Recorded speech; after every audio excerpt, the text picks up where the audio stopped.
And welcome everybody to another episode of Wrong Side Simulations, bringing the best content to the wrong side of the airplane, the right seat. And as always, my name is Blake and I am a real-world flight dispatcher aiming to bring you a little more context to your flight sim viewing experience. And tonight, I'm going to bring you along as I do a little 737 refresher course for myself in preparation for my next world flight lesson, which is going to be the hardest one I've done thus far. For those of y'all who've been following me for a while know I hate flying outside of the United States. Procedures, everything is quite a bit different. There's a lot of things that I don't agree with the way they do things, and then there's like one thing that I agree with, how they do things outside the States. But that's where my lesson is going to be, as well as some limitations on the aircraft, some abnormals, things like that. But for me tonight, I'm just going to kind of go through the steps, go through the flows, the checklist, that kind of stuff. It's been a hot minute since I've flown this airplane. With everything I've been having going on with Bella, and then work, and have a fiance that keeps me busy. Haven't had a whole lot of time this past month for flying, so figured nothing better than to jump in, bring y'all with, and just kind of show y'all how we do a little bit of solo preparation here on the Cali Crew World Flight team.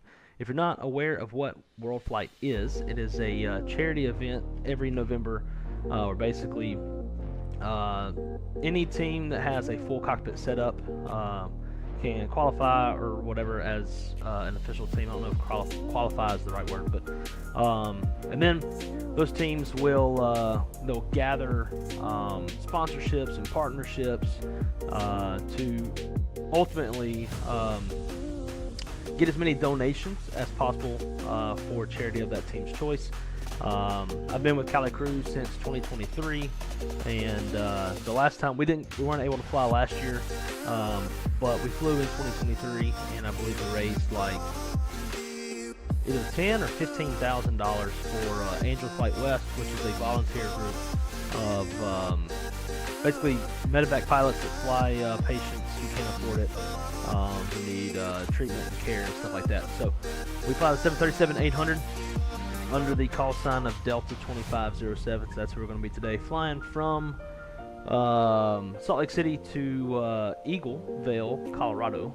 I figure it's a little bit of a challenging approach. So we'll have a SID coming out of here with no star. We'll be flying an R&P GPS approach. So it should be a good time. Like I said, just kind of getting back in the groove. Until airborne, I probably won't be the most attentive to chat because I'm going to be kind of, going through my flows, doing my things, and then cross-check anything that I can't remember with our documentation on what to do. So, anyways, wanted to bring you all along.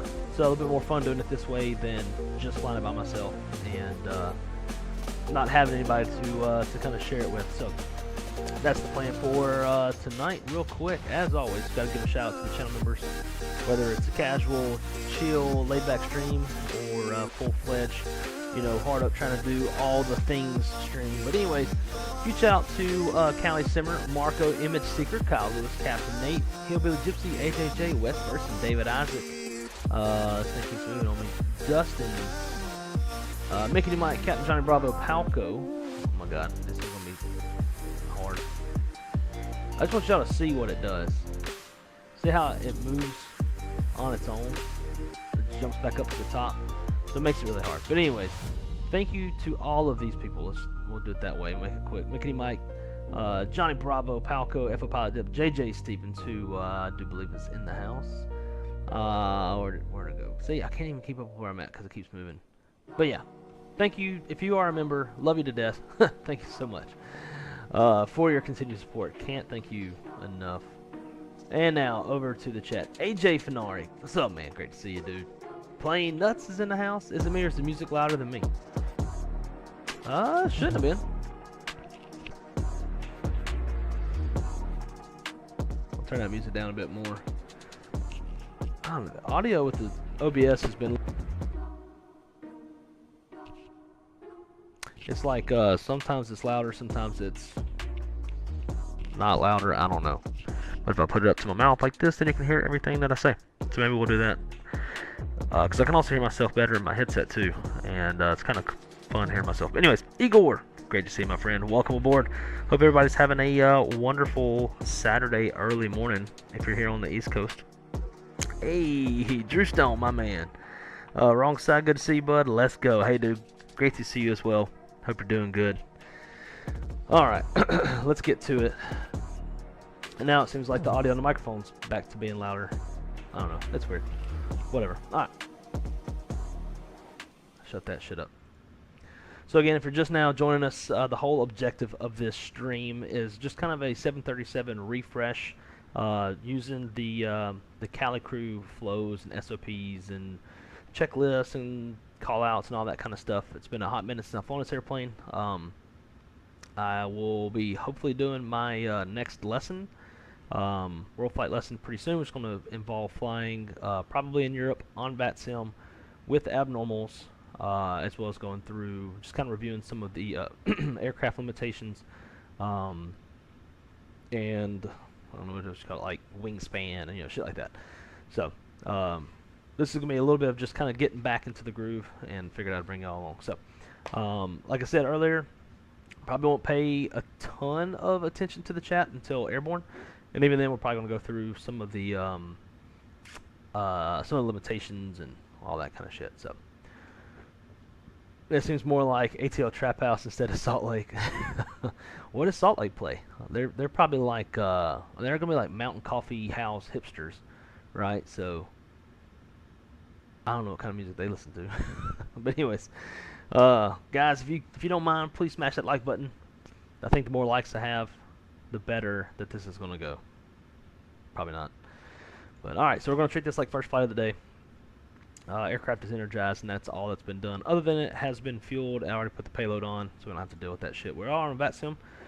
We've got tower and departure online, and then once we get to Denver Center, we got center on, and then Eagle ground, although I doubt they'll be on by the time we get there. Relatively short flights, like 50-something minutes, so not too long. All right, up to the overhead.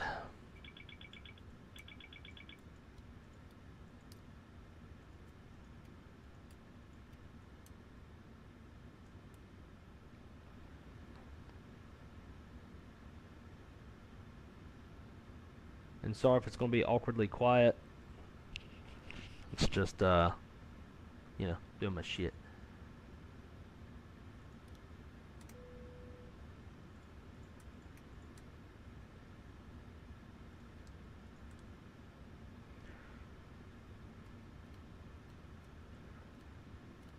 Going up to 33,000 feet tonight. And then airport elevation is 6550.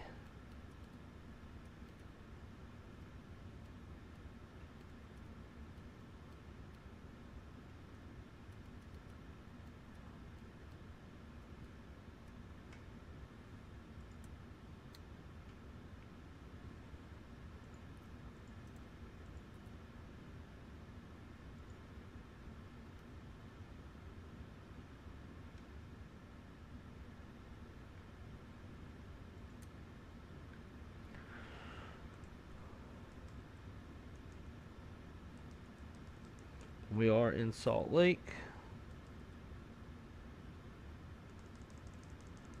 Actually, not what I want. Cool.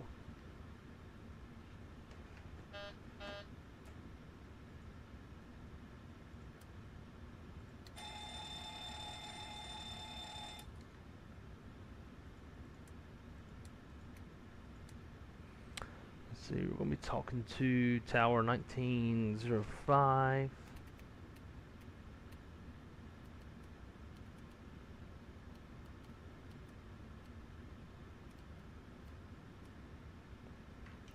And departure should be 3550.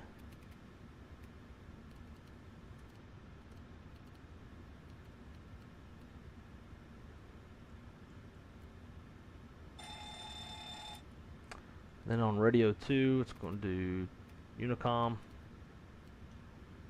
and then guard.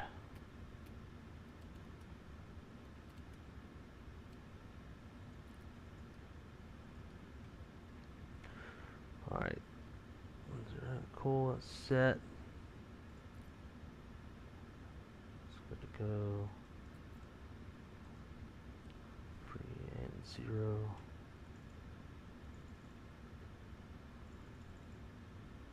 TCAS test pass.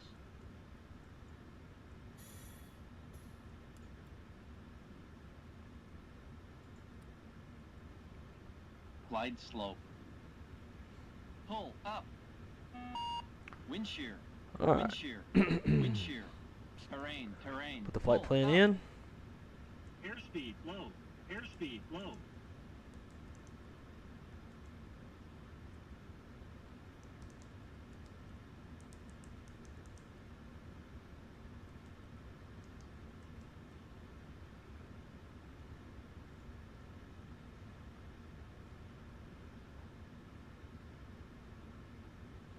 Rugged 3 departure. EKR transition. Maintain 230 knots until advised.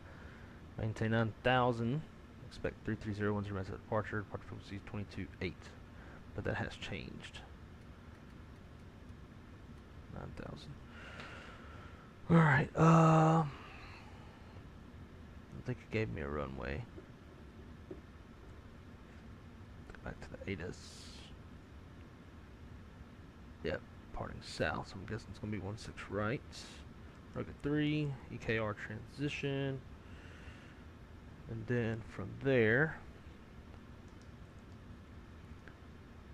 EKR, it's going to be RLG to Hattie.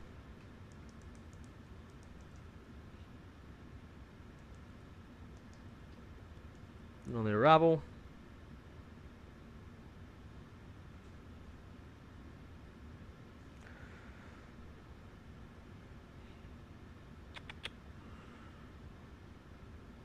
I don't know. I didn't see an ILS chartered on here. Yeah. LDA runway 25, RNAV GPS, Yankee, RMP Zulu, RMP X-ray. Interesting. Real RNAV Zulu 25. I'm going to take it from Hattie.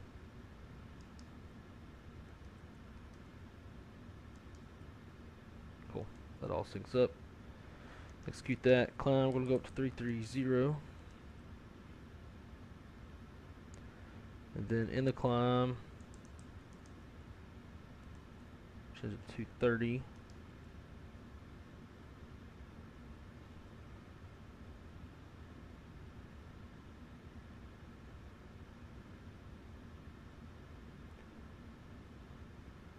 Climbing right, turn on a heading between 280, clockwise 340.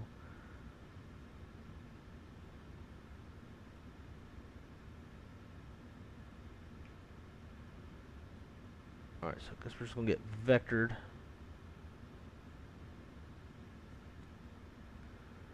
Our vectors to cross Bubby at or above 11,000, then on track 054, cross rugged at or above 12,000, transition maintain 30 lower. Spec filed altitude, 10 minutes at departure.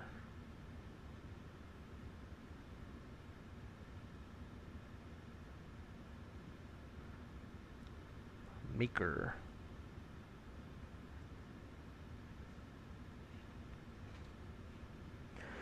Alright.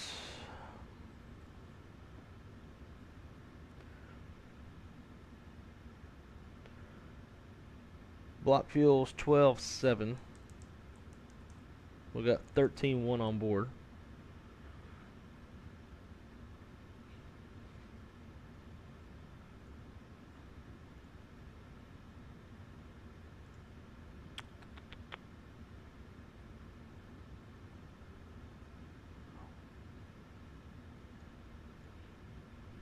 Runway 16 right for departure. Alright, looks like 16 right. Zero fuel weight's planned at 118.4. We got that. Should have that on board. Yep. Reserve fuel is 3.3. Cost index at 99. No, 69. Giggity. Top climb winds 35025. And then outside air temp was ISA +7. This will be negative 143. Execute that. Alright, so now for what we do to get our numbers for takeoff is we pull up SimBrief, and we'll click the little takeoff performance. Put in our takeoff weight, which is where are you at? Takeoff gross weight's 130.5 or 544 to be exact. Calculates, and then so we'll put these in from here. Alright, so let's see, we got a cell temp of 50, TO. We'll leave it at climb 1. Takeoff's going to be flaps 5. Our CG of 25.0 gives us a trim of 4.4. And then V speeds off of here is 142, 145, and 151. Cool.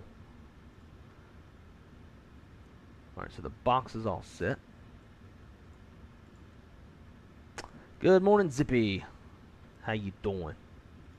You might recognize a little bit of the shit that I'm doing. And Zippy, if you see anything I'm doing wrong, feel free to call it out, man.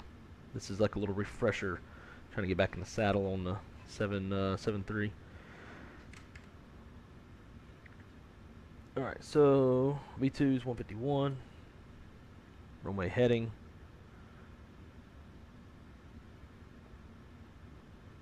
$164. Up to 9,000 per the PDC. Missed the flight directors in my flow. Now, if we need to come back, we'll plan to come back to 16 right. This is going to be 164 on the heading or on the course.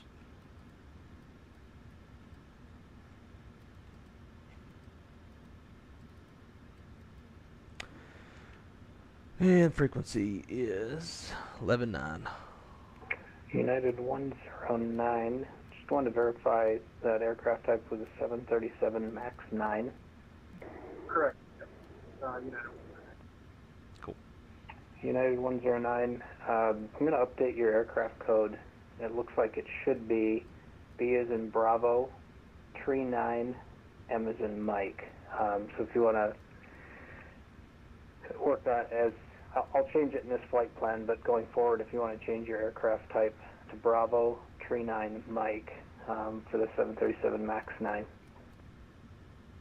Gotcha, thanks. Yeah, this is the first time flying the aircraft in the simulator, so appreciate the advice.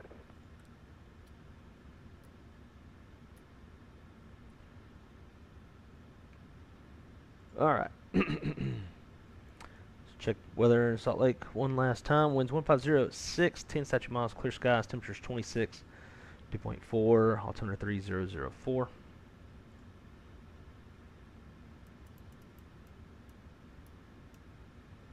That is set. Let's see. Sorry, United 109, ready for push. United 109. NOTAM's airport surface detection system in Ramp is use. Operate uncontrolled, transponder ready with for altitude taxi. reporting on airport surface. Copy, Non-jet Lord. VFR arrivals, departures. Expect assignment of published VFR transition. IFR departures. Expect pre-departure clearance via private message. Bring back all runway assignments and hold short instructions. You have info kilo. Whoa, what kilo? Alrighty. Let's run through a little departure brief right quick. So, right seat takeoff, aircraft type 737-800 for tail strike avoidance, with no MELs, no CDLs. Planning a 2-engine taxi down to runway 16 right. Hopefully that's what we get. Doesn't give us 16 left. That'll kind of suck. That's a long taxi. Anyways, 2-engine taxi. And tower, just to confirm. Either Bravo or Alpha, 1696, all the way down expect to 16 Alpha right. 11. We got hotspot 3. Delta 1690. Don't care to go and find it and read it. 16 right. It's just going to be use extreme caution. Da da Right, da. Delta 1696. Anyways, it'll be my decision to reject, or for Below 80 knots, my decision to reject, complete stop, set the parking brake, call flight center stations, analyze situation, call for any actions or emergency evacuation checklist as required. After 80 knots in high-speed regime, we're going to abort for engine fire, engine fail, low level wind shear, anything that makes us feel like the aircraft's unsafe for takeoff. At B1, pop an engine, we're going to go flying. Engine fails, so fly runway heading. Engine out acceleration, climb altitude is 1500. We'll speed up, clean up, come back to 16 right. All goes as planned. We're going to fly the rugged 3 with a 230 knot speed restriction until advised, up to 9,000 feet. Departure frequency is 135.5, and we're squawking 0556. Terrain is obviously a factor. We've got terrain on the nav display. Weather's good. And no NOTAMs to speak of. If y'all have any questions, throw it in the chat. Aside from that, we're going to get ready to get the fuck out of y'all.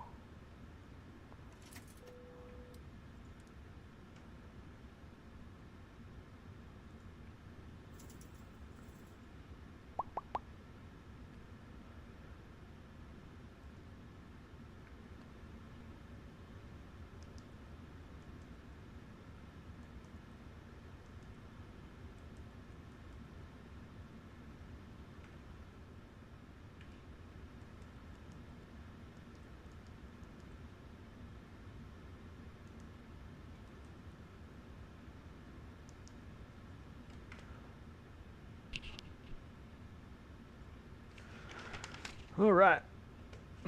Welcome back, guys. Alrighty. One other thing we need to check since it is first flight of the day. There we go.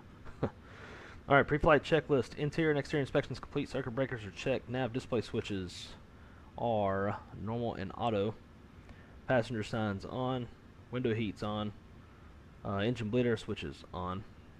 Pressurization panel set. Pressurization mode selector is auto.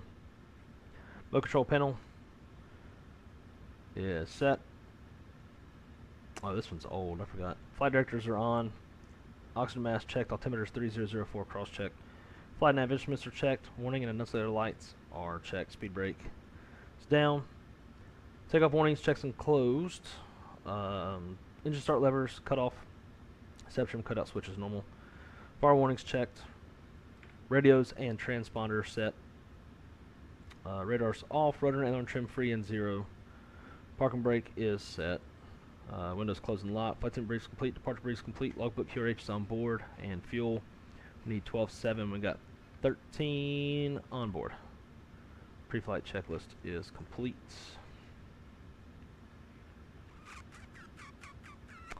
Let's see. Beanie Baby. What's going on, man? Good morning. It's sir, it's 2 a.m. Yes, it is. I am a night owl. The Lime, how's it going, my friend? Do you prefer SimBrief numbers over PMDG iPad? Honestly, I don't. I've never had an issue either way. I've never had anything sketch. So,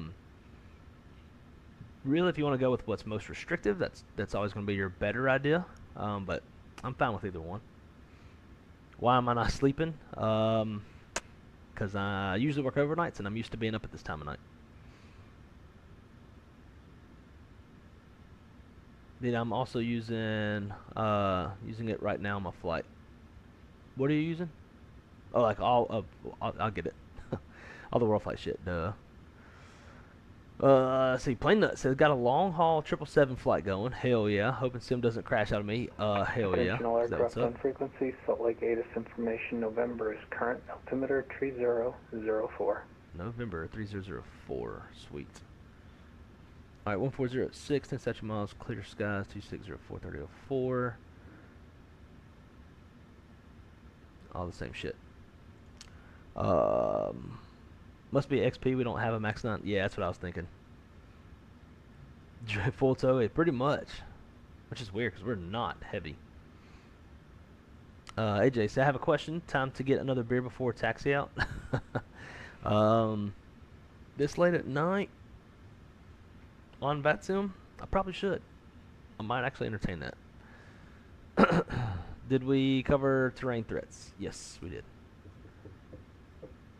I mean, I just said that Attention all aircraft and frequency, Salt Lake area disinformation. Oscar is now current, altimeter 3005. 3005. Settings. Make sure my push to talk is right. It is not. Haha. Tower United 109, this is Oscar, grade 7. United 109, thanks for Oscar, runway 16 right, taxi via 2 west, north, Alpha.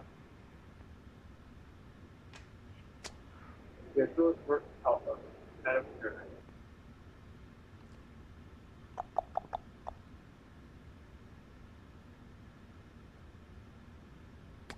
We will see how the SimBrief numbers work. So we use it on our Foreflight stuff all the time, and they always work pretty good. They were a lot higher than Tower Delta 1690 ready for taxi with Oscar. they're a lot higher than Delta PMDGs. 1690, Salt Lake City Tower, thanks for Oscar, runway 16 right, taxi via 2 west, south, Alpha. All right, let's get ready to go. Alpha for Delta 1690. We have center tank fuel. We do not. Those would, if we did have center tank fuel, the center tank pumps would come on after engine start.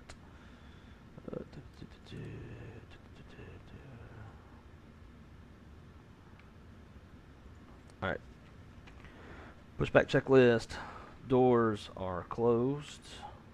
Hydraulic panel set. Fuel panel set. Flight deck door closed and lot transponder is transponding.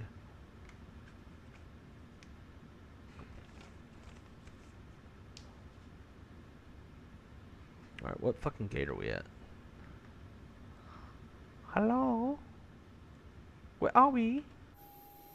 Alpha 20.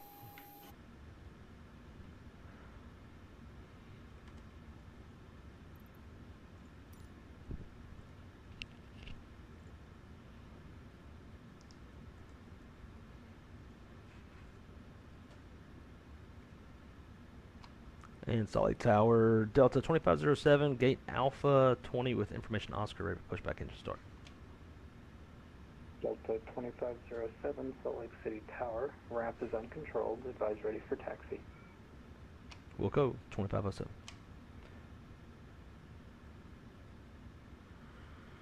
Dun, dun, dun, dun, dun, dun, dun, dun, dun, dun, dun.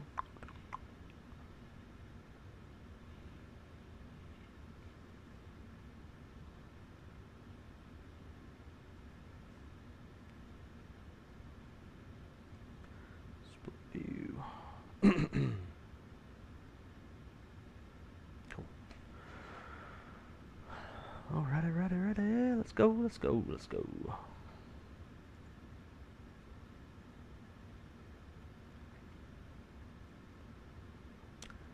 Yes, SimBrief stuff seems to always be 5 knots higher usually. This one was a lot more. So PMDG gave me a V1 of 133, but SimBrief gave 142. And then VR was 10 knot difference, and then the V2 was a 3 knot difference. I don't care what it is, as long as it fucking works.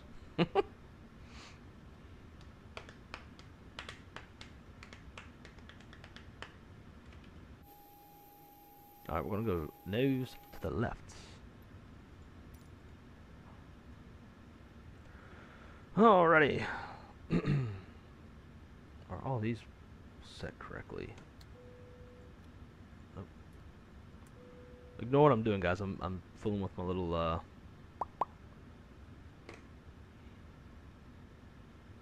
Cool. Okay. Alright.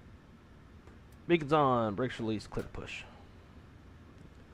Nose to the left.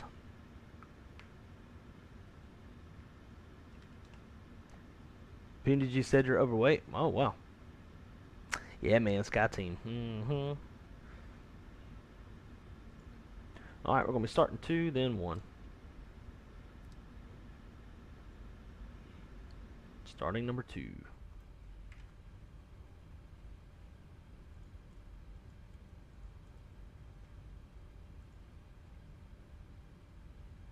And I'm going to kill the live traffic so we don't get confused on who's real and who's not. I just do that for, you know, in the cinematic view it looks better when you got other airplanes parked around. And we are looking for max motoring.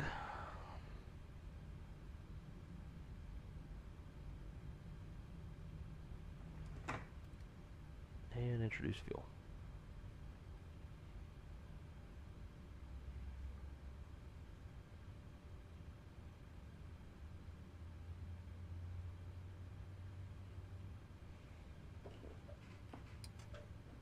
Brake set, clear off headset, clear disconnect. We're looking for the pin on the right side of the airplane.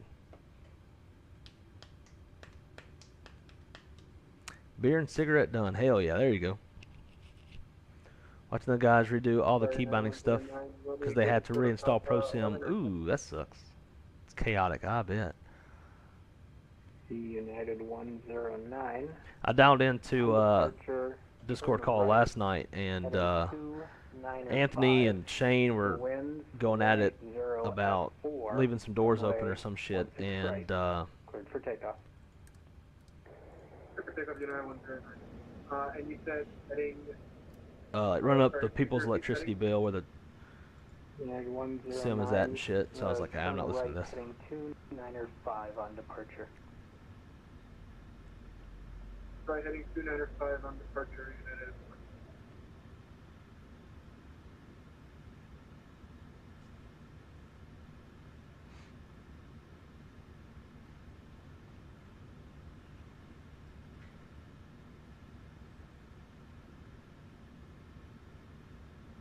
Alright, she's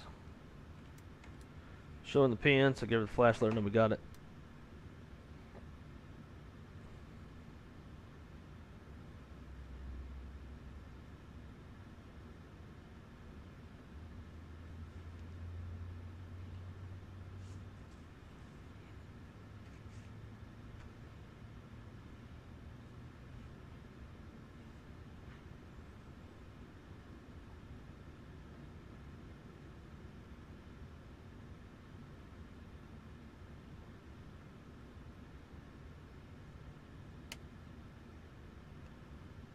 And starter cutouts.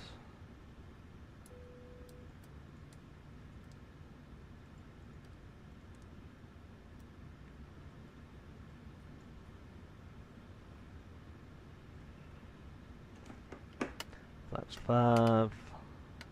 Trim's pretty much already good to go. Alright, after start, generators are on, Propeat's on, and the ice is off. Air conditioner panel is set. Recall, check, auto brakes, RTO. Alright, flight controls, check. So if there were two of us, left seat would have the bottoms, United 109, contact and personnel right seat would have the 135.5. tops. Have a great flight.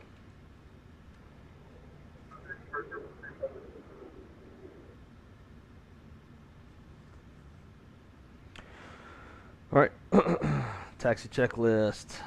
Flaps 5, 5, 5, green lights. Flaps, wait, I already said that. Where am I at? Takeoff speeds, 41, 1690, runway 42, 45, right, 51, line thrust, up and wait. TO 50, Radar point 160. stab trim, 4.3 sets, and flight controls checked.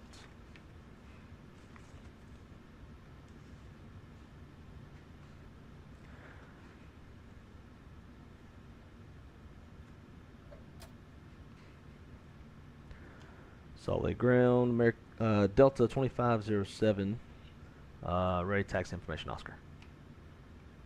Delta 2507, thanks for Oscar, runway 16 right, taxi via 1 west, Alpha. 16 right via 1 west Alpha for Delta 2507.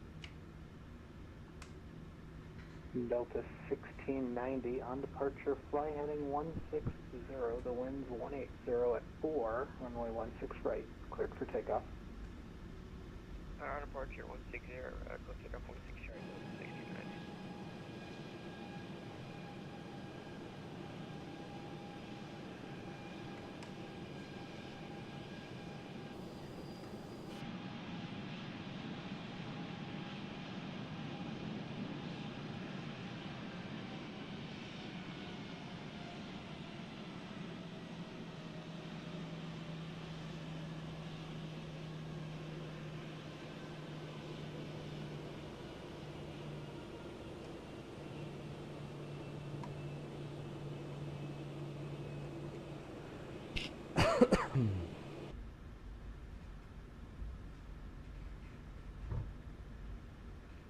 Alright, it's going to be Alpha all the way down.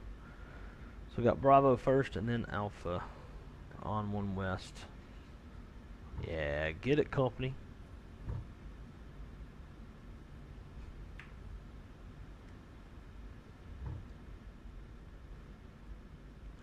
Clear left and right.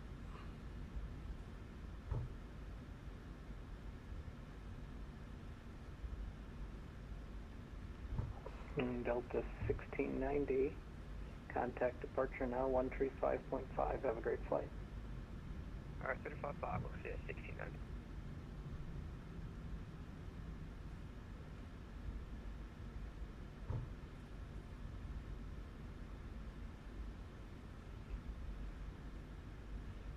Oh, that magically come on. Alright, now brief. I'm just going to, instead of showing it so I can see the runway. Out of Salt Lake City, 16 right. It's going to be heading departure. We'll be on the Rugged 3, Meeker transition. 230 knot speed restriction up to 9,000 feet. Departure frequency is 135.5, which we have already set in the standby.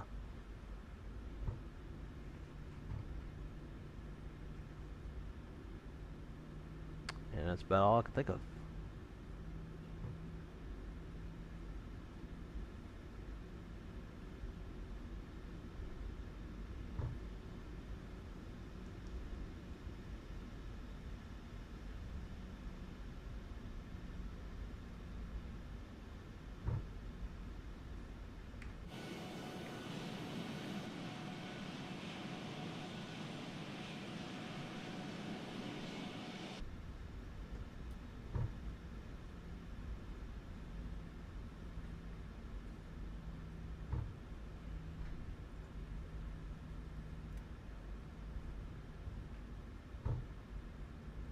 We'll go weather on captain's side.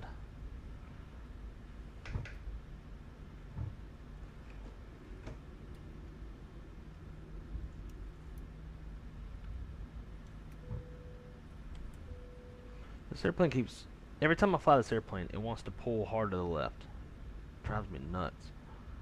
It's like I'm taxiing with the crosswind, even though I'm not.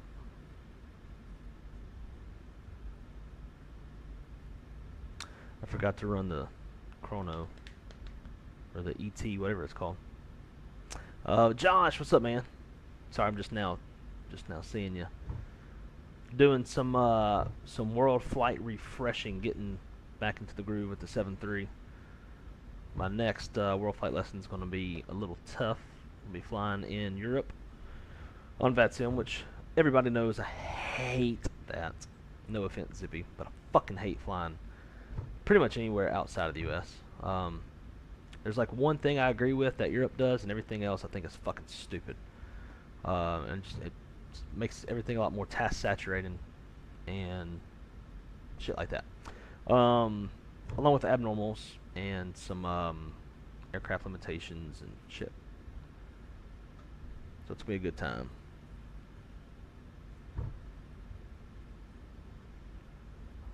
Got a mosquito in here. It's fucking pissing me off. Son of a bitch. Kenny! Doing good, man. How you doing? None taken. Yeah, like, just go through my live streams and find any like European flying, and you'll see some of like my most irate moments. Yeah, I think it's pretty chill too. It's just like the procedural stuff. Like some of the shit that I don't understand is like, one thing I do like in Europe is that the transition altitude is low. Like I agree with that. It makes more sense that everybody's on the same page at a lower altitude than 18,000. What I don't understand is how like transition level can be assigned by ATC. Like, is a fucking change day to day? Like that's where I think US has it right, is the standardization of everything as 18,000. Just make it all the fucking same. But I don't know, I mean, Europe, they do it so low that maybe like mountainous areas, you'd have to do it a little bit higher or something. I don't know. Don't you get this giant mosquito yet, dude? They're pretty big here, but they're nothing like Louisiana. All right, gotta focus.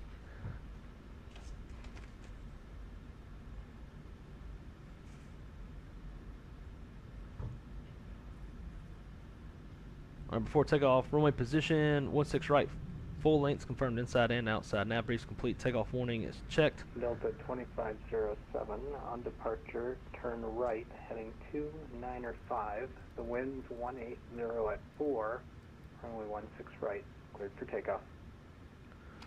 All right, on departure, right turn 290, clear for takeoff, runway 16 right, Delta 2507. Delta 2507, that's a right turn to heading 295. Ah, apologies, 295, Delta 2507. Takeoff warning is checked. Auto throttle's armed. Start switches continuous. Transponder TARA and flight attendants notified and acknowledged.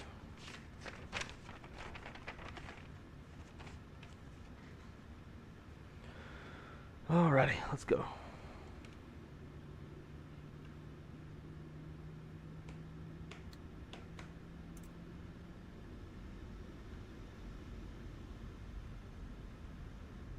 Clear on final, clear down the runway. 16 right. 295, so at 400 feet, because it is VMC, we can make that turn. If it was IMC, it'd be 1,000 feet.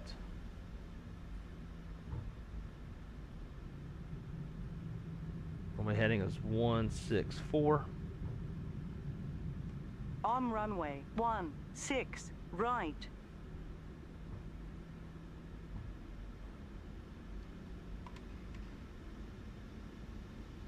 Let's ride.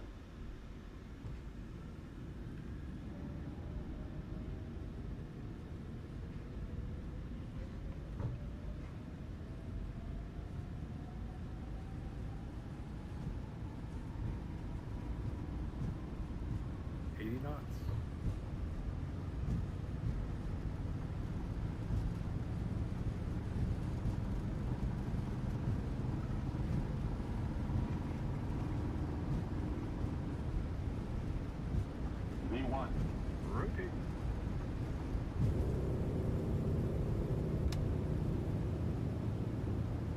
Positive brake.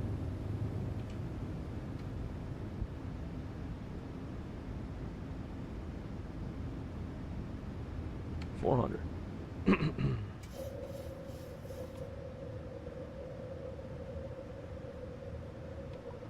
Keep it tight. Got terrain. 1,000 feet. Delta 2507, contact departure now 119.05. Have a great flight. Departure, wouldn't that be 3550? Delta 2507, affirmative, contact departure 135.5. Alright, over to departure 3550. We'll see you for Delta 2507. Have a great day.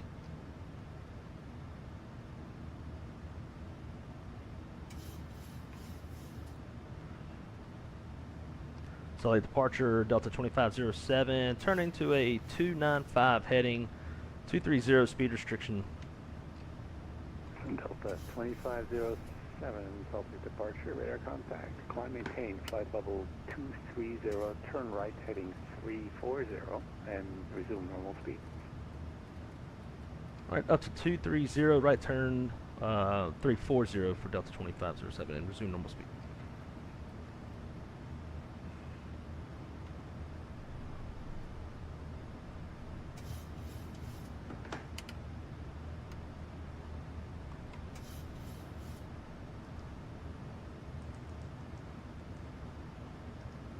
Execute that.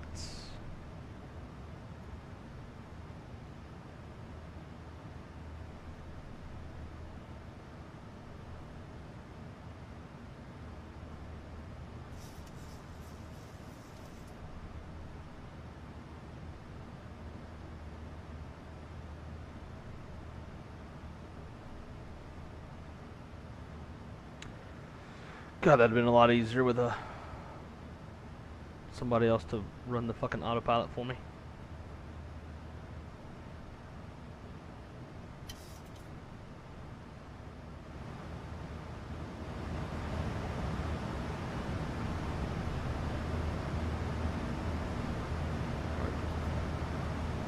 Command B, command.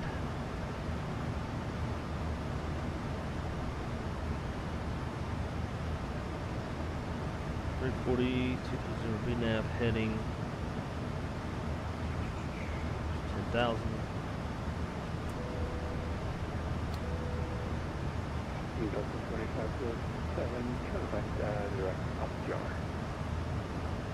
Right turn direct up jar for Delta 2507. Execute LNAV. Here we go.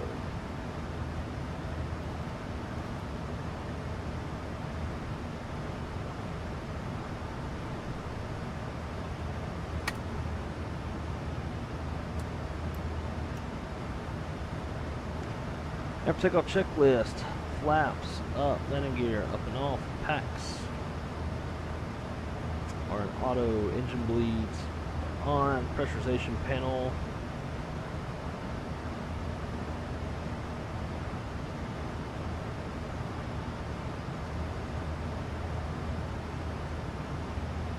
Alright, we need to pressurize. Engine start switches are off, APUs off. After takeoff.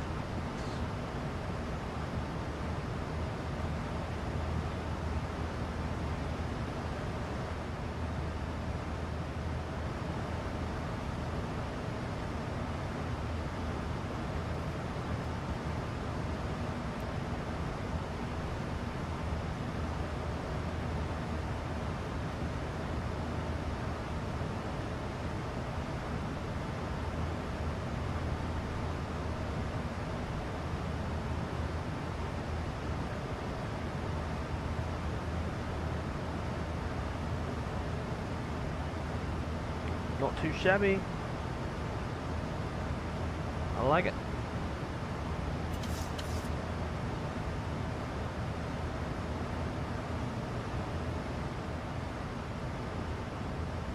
These fucking mountains, I've been to Salt Lake before. These mountains are fucking massive. This is why I wanted to come here for Expo. But yeah, we get fucking Minneapolis.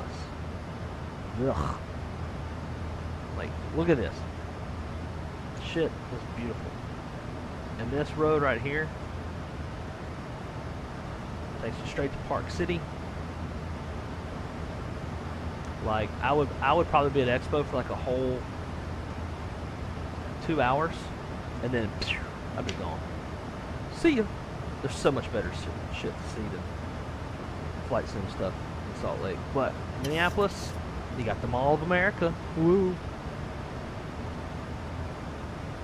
Which, I don't know, I haven't been there in a while, but all the times I've been, it was quite, I don't know, it wasn't like fun. That was back when malls were a lot more relevant.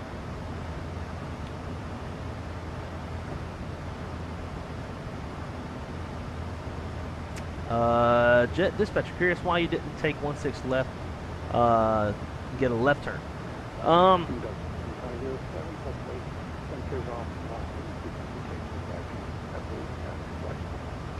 Over the intercom, and appreciate y'all working some ATC tonight. Have a good one.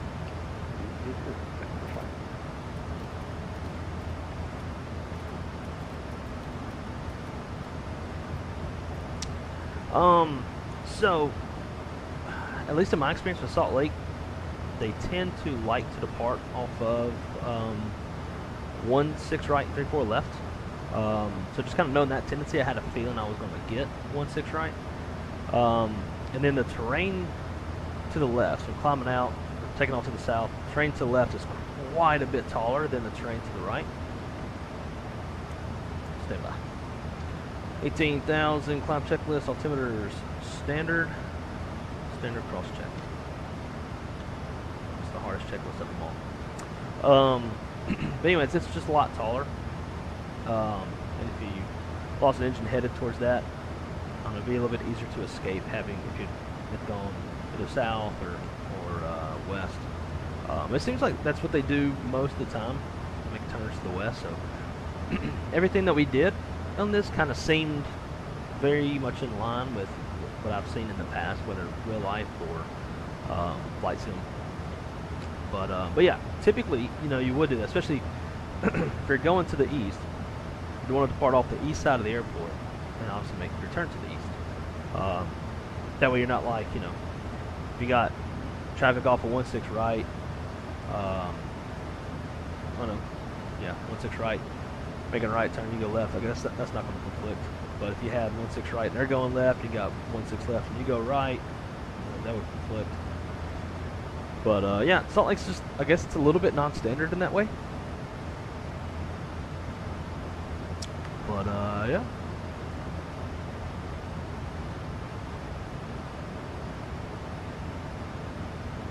Alright, let me catch up a little bit.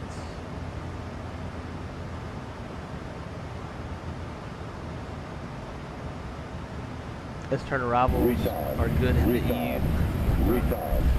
Miguel, thank you so much for the subscription, my friend. Welcome to the Wrong Side community. Very happy to have you with us. And good early morning to you if you're here in the States.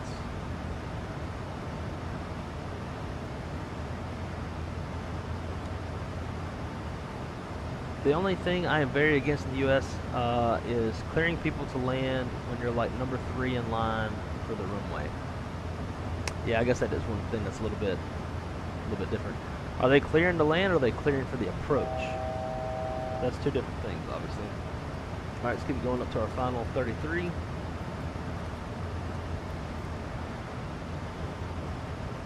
Set, 33 scene.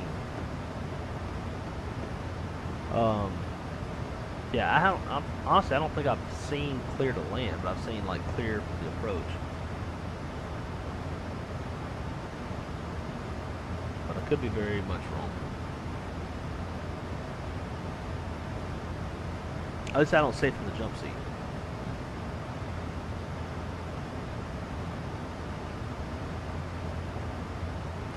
Okay, I'm glad you're chilling, man. It's always going to be chilling better than getting the ass kicked, right? Left out of Cario earlier today, and the transition was 4,000. See? Yeah, like super low, right? So obviously you're not going to have that kind of transition altitude.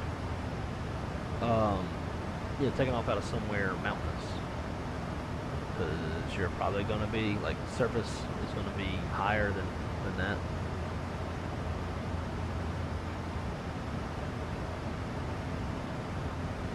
Guess you forgot to turn on taxi lights. Yeah, I had the taxi light on. The turn-offs were off. We don't hit the turn-offs until we take the runway.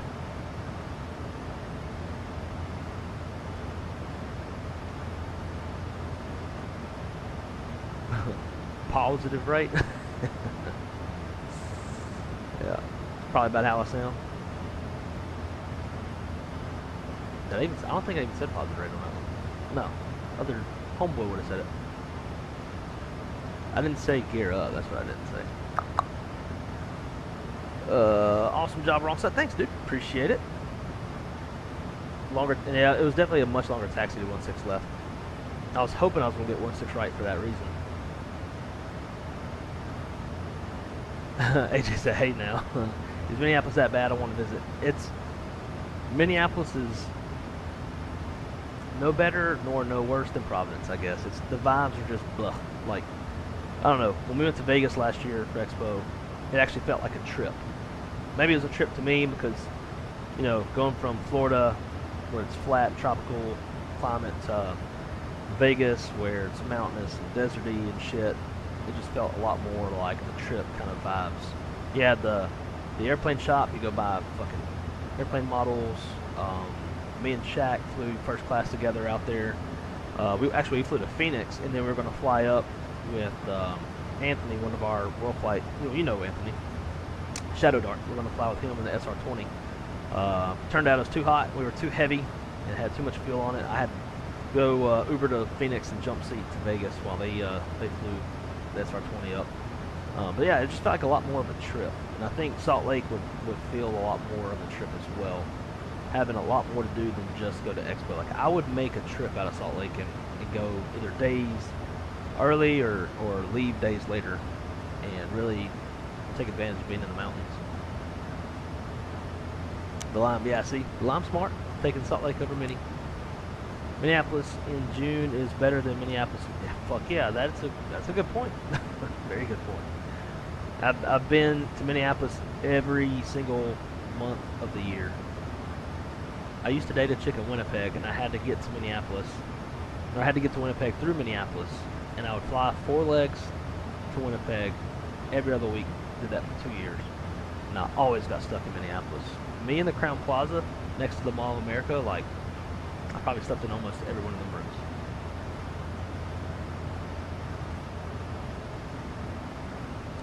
I mean, we do suck, but it's one hell of a destination, domestic and international. Yeah, and I think I've just burnt out on it after spending so much time there.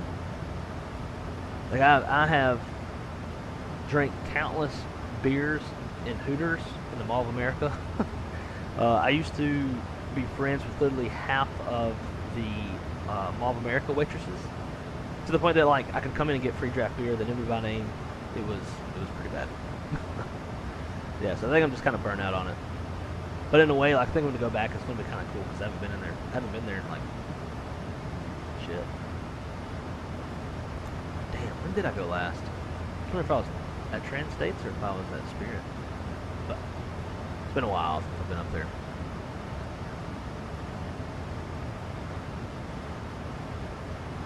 But I think I'm also, too, just, like, really salty because the other option, like, the next option was Salt Lake. Like, Minneapolis beat Salt Lake.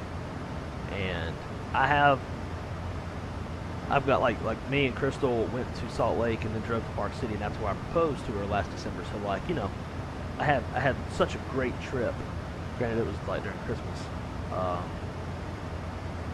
Yeah, I felt like some of that excitement would come back if we went back there. And Minneapolis took it away. Fuck us. Let's see, Shane told me to have turn-offs on during taxi. Oh, okay. I thought it was just a taxi light. But I used to always turn the turn-offs on as well. And that's kind of what they're for, right? Like, so you can see angularly. It's bad. The airport sucks. I will say, I'm not a fan of the airport, like the airport layout. Everything's so elongated. By God, like, if you got to go from, like, the G gates to the F gates and go all the way to the A gates, there's, like, you have to take that whole fucking horseshoe around and then, like, go underground and stuff. It's just, everything is just like a long fucking hallway.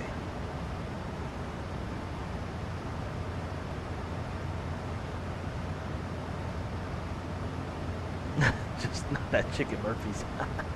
Yeah. Yeah, that was beyond drunk. Yeah, no, I wasn't crazy about Providence. Providence was too old. Like, the architecture of everything, like, the streets were fucking narrow as shit. Nobody knew how to drive at all. Like, when me, Callie, and Shaq were driving around, people were constantly pulling out in front of us or slam our brakes. Roads, like, you got cars parked on both sides of the road, and there's only enough room for one car to go through, even though it's a two-way road.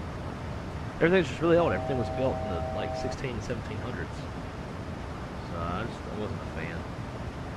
I'm not a fan, to be honest, I'm not a fan of really anything in the Northeast. I don't even like to fly my sim in the Northeast. Like, the flying's kind of dull to me. But I'm a person that more so prefers, like, mountains, and like terrain type shit to look at versus buildings and stuff. But that's just me. Y'all know me, I like cowboying and shit, so the West kind of tickles my fancy.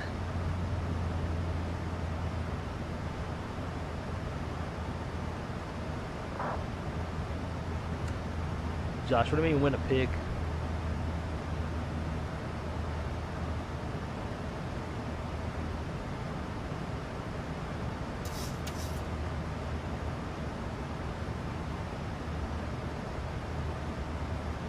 Winnipeg Airport for the win. Hey, Winnipeg's simple. It's pretty simple and efficient. Customs are assholes. But other than that. Did you have fun with the Northeast the other day? Man, we don't have fun as far as like real world aviation goes, we don't have fun in the Northeast any day. Like,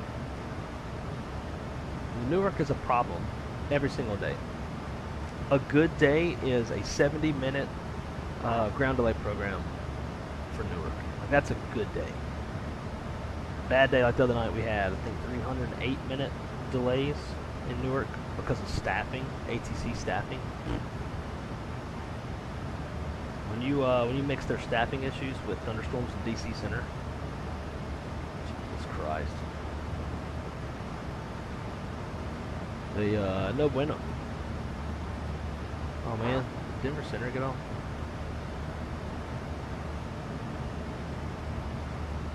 Yeah, so did ground.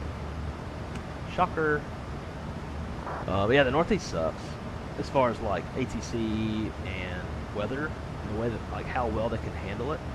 There's just so much volume. There's so many staffing issues with ATC, and then it all gets compressed with thunderstorms. All along the let's see if I can show you all what I'm talking about. Easier.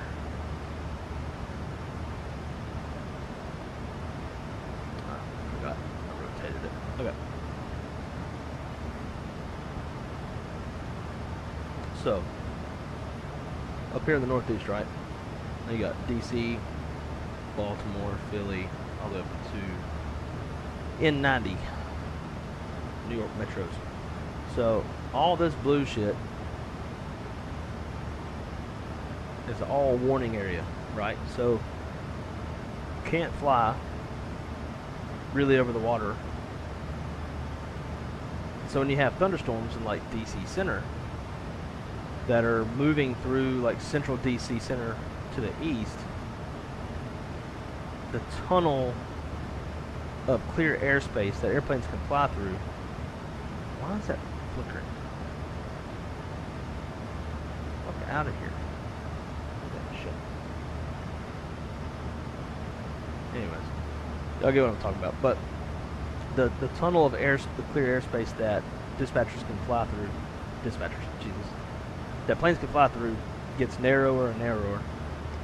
Traffic volume's high, and they just can't deal with it. So they issue flow programs. Sometimes they issue flow control areas, and then they start rerouting everything super fucking west. Like if you're coming out of Newark, LaGuardia, places like that, they might route you all the way down towards Cleveland, and then down just to go to Florida. It gets wild. And if you're an inexperienced dispatcher and you haven't seen that happen very much, then your aircraft is probably not going to be fueled for that, and you're going to be going back to the gate once you get that reroute because you don't have the fuel to accept it, and they want clarity on what you're filed. So once you kind of live through that a little bit, you know to probably plan the route that goes towards Cleveland, block that fuel, and then put it back on the preferred route, file it on the preferred, but then you've got the fuel to absorb the reroute. Suck. A little shit like that.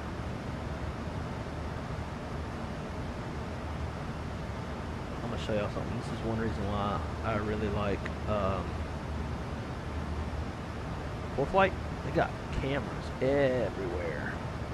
Super dope. I want satellite though. Like here's Jackson Hole. These are all like FAA weather cameras. And they take a snapshot once every hour. You can't really see it well, but that's clear. That's the Tetons. But you can look and see what it looks like on a clear day. They got these things everywhere. It's dope.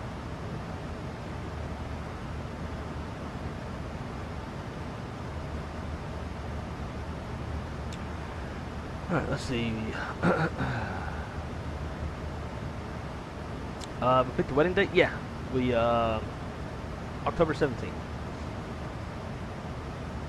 And it's coming too fast. I need more time to save money. Did you? Oh yeah, I read that. Providence was better than I thought it would be. It was. I'm glad y'all enjoyed it. For me, it was about what I expected it to be.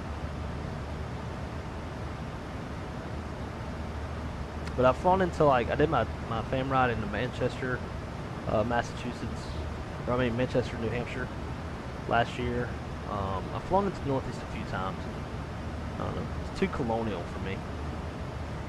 Like our style of like houses and stuff is vastly different in the South. Be like a nice mixture of like brick and stone and overhangs. You have actual garage or carport. Yeah, it's different. It's a different geographic area, I guess. I thought we had bad drivers here in London, but my eyes have been opened. But I guess has similar vibe to Europe with those streets. Yeah, that's kind of what I was thinking too. We had a 2-hour delay plus a reroute. I don't doubt it. Don't doubt it at all. And 2 hours is actually not that bad, which is fucking sad. Newark is just a hot mess, 100%. 100%. See, Jet Dispatcher said weather in Cleveland Center, GDP for Newark, 100%. Shit. Weather in Salt Lake, GDP for Newark.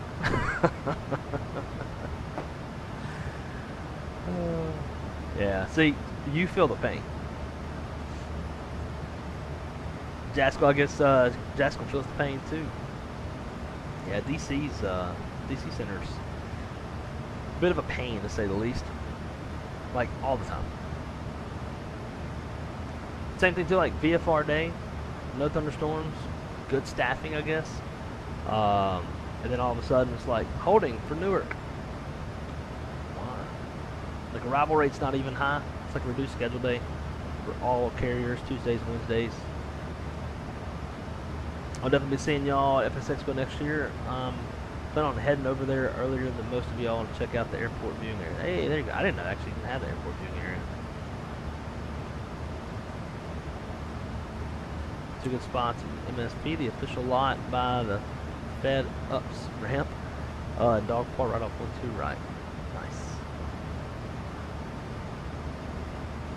Nice. Jaskell, I am an operations control manager for Spirit. So I used to dispatch, then I was a dispatch manager. Now I'm operations control manager, so I oversee dispatch as well as our ship coordinators, our ATC coordinators, next day routers. And then I work with like all of the other departmental leaders for like crew scheduling, guest solutions, maintenance control soups, all those guys. And then like I'll make the final call for any commercial decisions. So any cancellations, that kind of stuff, it's going to be my final call. Next day delays, or anything's going to be like a pretty big negative impact on our guests. I have that final say so.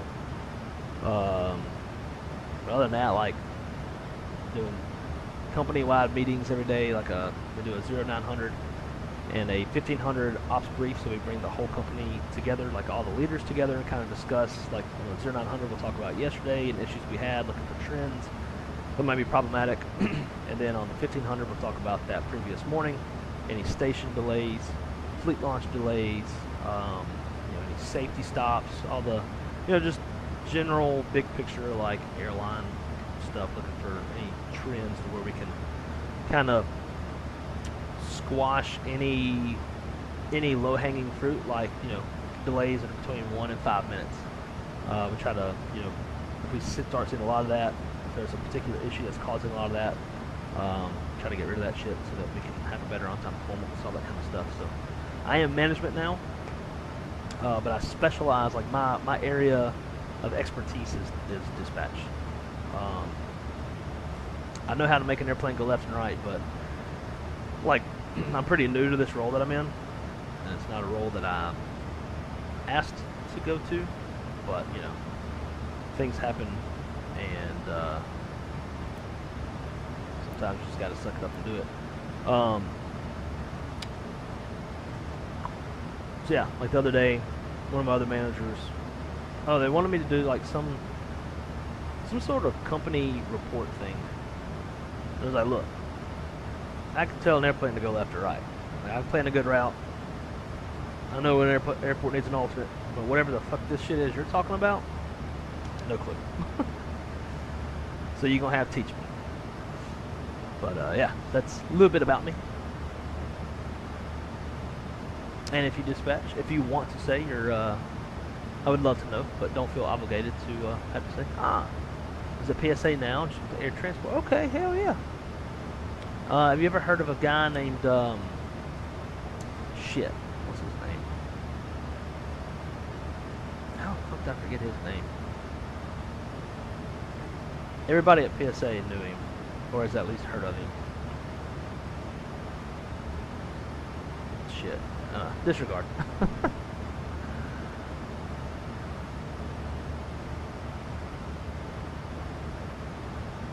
Cloud in the Sky, GDP Newark, and holding. Yep. It's sad. So sad. Jack Center can 100% can really mess up a day if there's weather. Yep. 100%. You like nail on the head. So for those of y'all who don't know or aren't as familiar with like airways and stuff, most of the airways in and out of Florida all bottleneck through North Florida. So when you have weather that spans from west to east and it cuts off all those airways, flow control. So basically they draw a line across, like from the Gulf, across the state, into the Atlantic. And it's like if your flight is crossing this line, then you're going to be hit with massive delay. Or you can cap a tunnel. So like they'll tell you what the floor of that basically that line is, right? So you can go under it. But the catch is you can't like start high and then go down low under it. You have to fly the entire flight under it. So, you know, if you're a full boat and you're flying Boston, Lauderdale, you might have to fly that whole thing at 18,000 feet or 20,000 feet. But the purpose of it is to try to spread that volume out to other facilities at lower altitudes to handle the traffic instead of just everybody up at the centers. So you get it. Here comes top of drop. Alright, should have been like briefing this shit.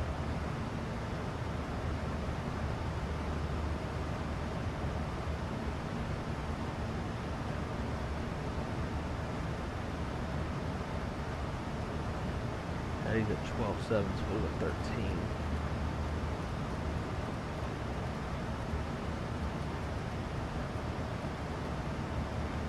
Alright, so real quick before we start coming down, let's brief it up real quick.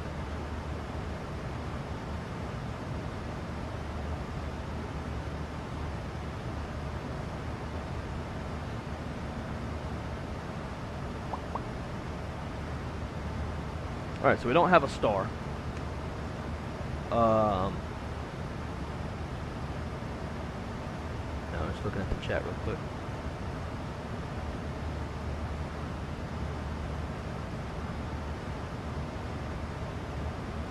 Alright, anyways. So looking at 12-20, it's effective 25th of April 2025. Going into Eagle, Colorado, planning the RNAV RNP Zulu runway 25, starting at Hattie, little FY. So RNAV final approach course 253, intercept the glide path at Aloha, 10,000 feet. Decision altitude 68.14, touchdown zone elevation 65.40. Minimum safe altitude in the area is 15,200 feet. On a missed approach, do not exceed 185 knots until Harna. Climb to 15,000 on the RNAV missed approach route to Jesse and hold. Transition level is 18,000 feet. We have a non-standard 3.5 degree glide path. Our minimum's 274 feet. So round that up to 300 feet. And half mile viz. We are a Cat D aircraft. At least that's how we do it at Foreflight or Cali Crew.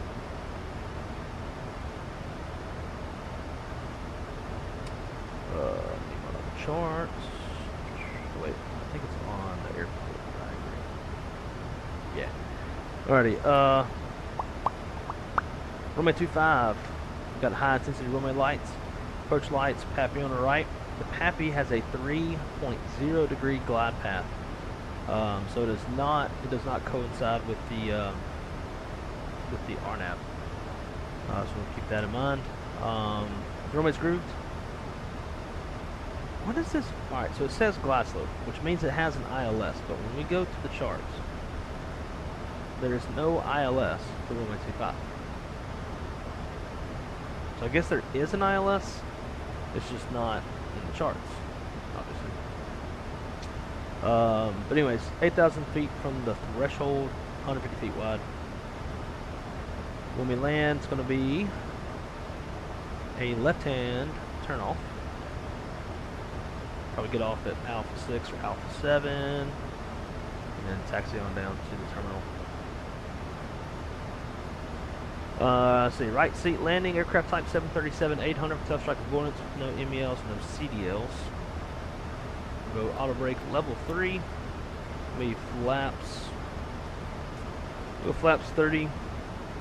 Gives us a VREF of 139 and full reverse thrust.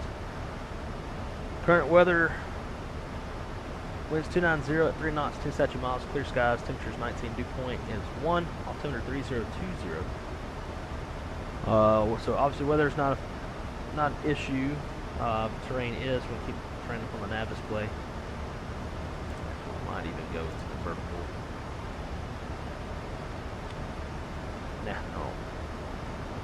Oh, no, I thought it wasn't going to give me the terrain radar. Just took a sec. Yeah, other than that, if you have any questions, throw it in the chat. Now I'm going to set this thing up for it.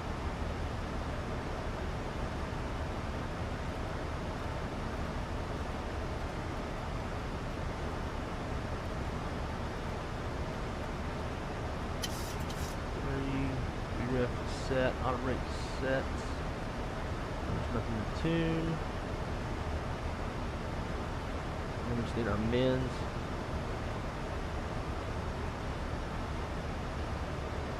274 or 6814.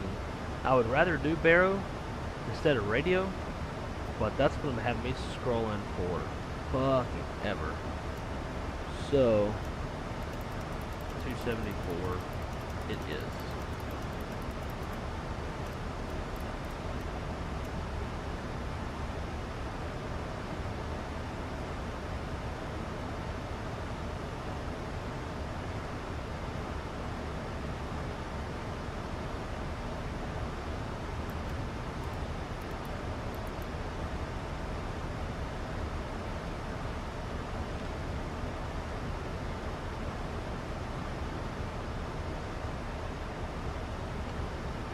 I never killed the lights.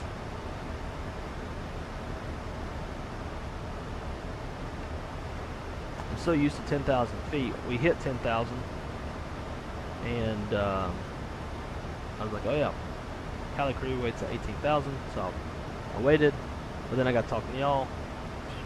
Got all about it. All right, there's 18. And lights are on. Percent checklist, altimeters 3020, cross check.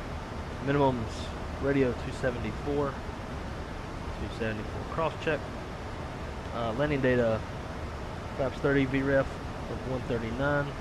Approach brakes complete, auto brakes level 3. Seatbelt signs on, pressurization panel is set. And recall. Check this. Let's check this complete.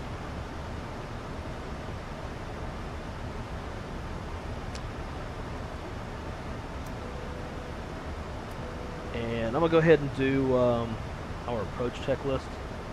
So landing elevation is like 6,500 feet. So that means from where we're at, we're like 10,500 feet field elevation. So flight nav instruments are verified. Cabin notifications complete. Altimeters 3020. Cross check.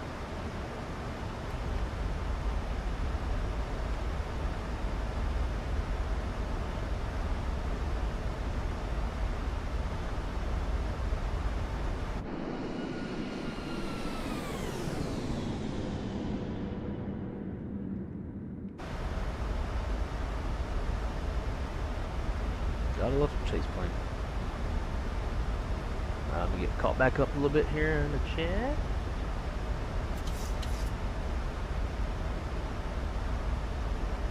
Some about recording some inbound flights, maybe record some of these rock stars. Like wrong side of V1 and others coming in if they let me know the flights. Oh, okay, yeah, that's what you're saying. First I wasn't sure. I thought you were like recording like YouTube flights. It's hard recording itself, but I get what you're saying. Record the landings.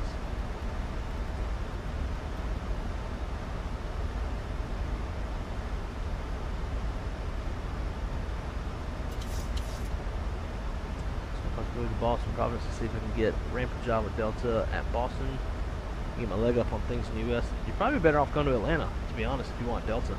I think Atlanta is at least like if you're trying to work the ramp. I think Atlanta is one of the few where the rampers are actually mainline and not some third-party vendor. If you do Southwest, everybody at Southwest is mainline. Not a vendor. How about management? To be fair, he's good management. I try to be good management. Like I shoot my guys straight, try to help them when I can. We got a lot of newer dispatchers. I love working with them. They have such great attitudes. They're coachable. They want to learn. They want to be better. They know that it benefits them in their future. Super love those guys.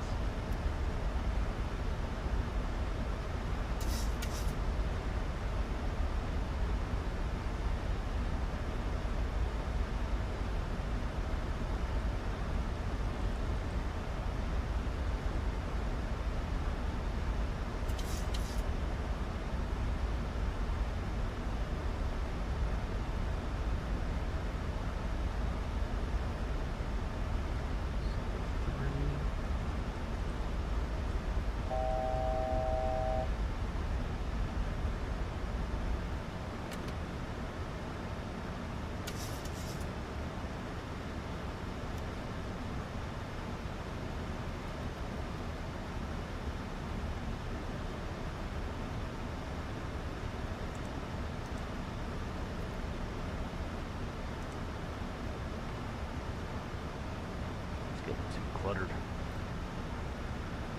Let's see.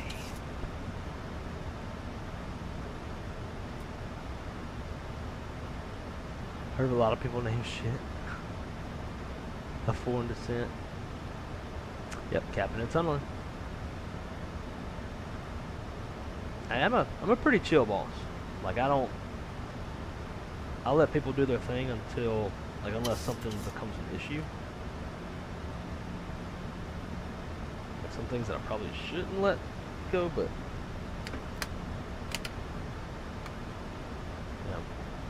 people need to be able to decompress and stuff like that. But if you're sending late releases and like you're on your phone all the time, like come holla at you.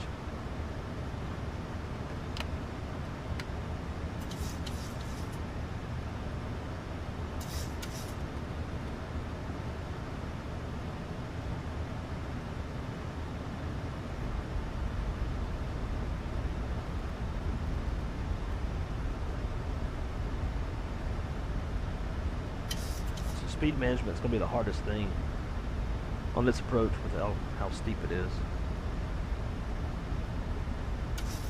Green smoke run, hell yeah. He's a Tiger, that alone sets him. I appreciate that. Go Tigers.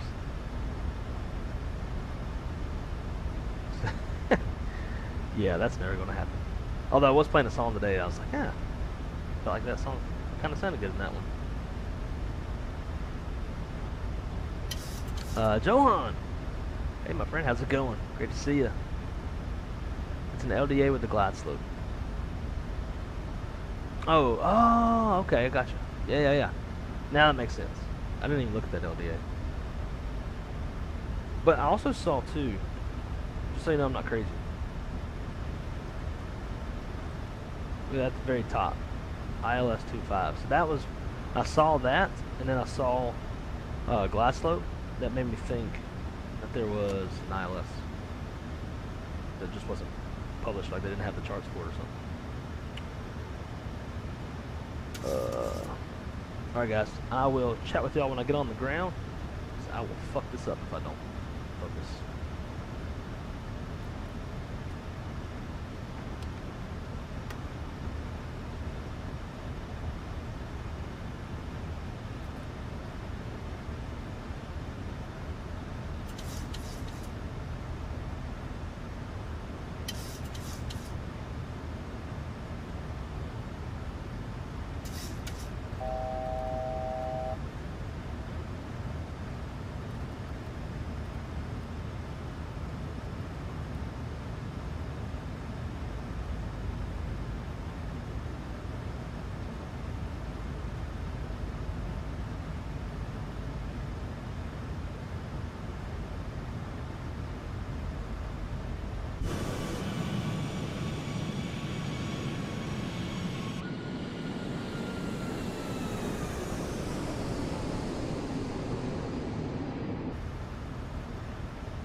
Alright, runway's in sight. Straight ahead.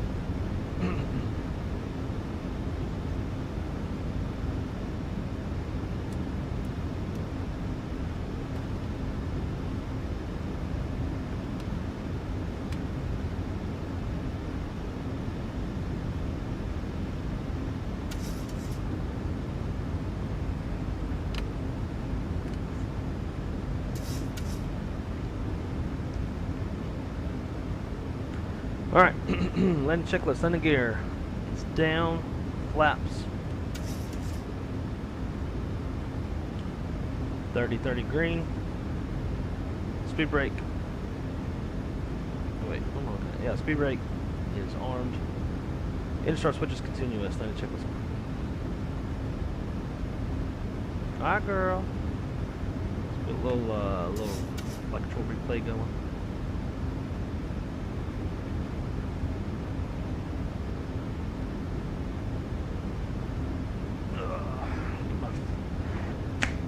Fat ass ready.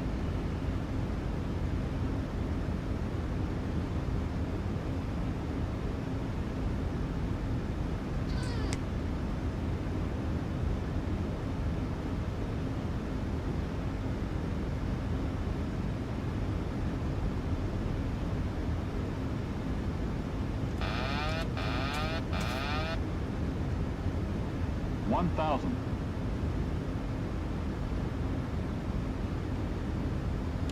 1,000 feet stable.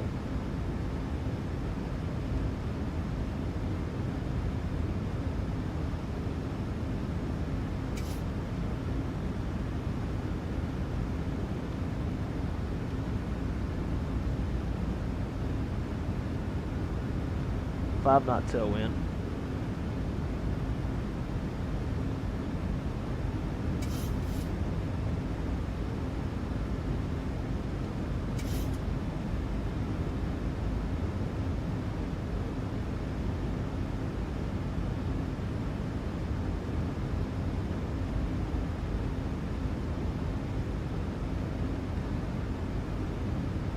Approaching 2-5. Alright,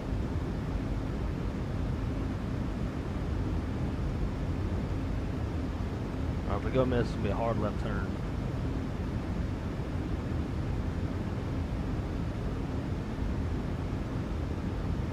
$500.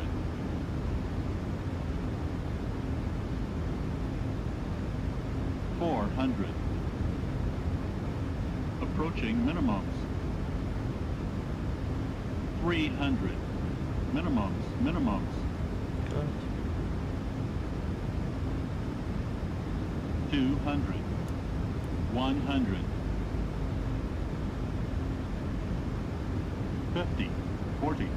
30. 20. 10.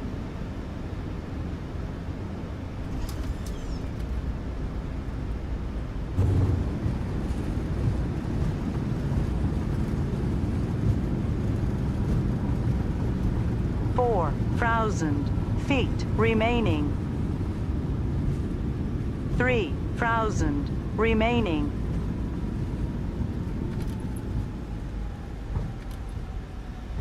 2,000 remaining.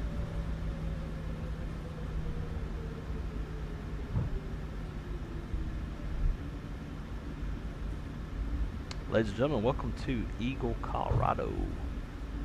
I would love to visit this place. But y'all know me, pretty much anything with mountains I want to visit.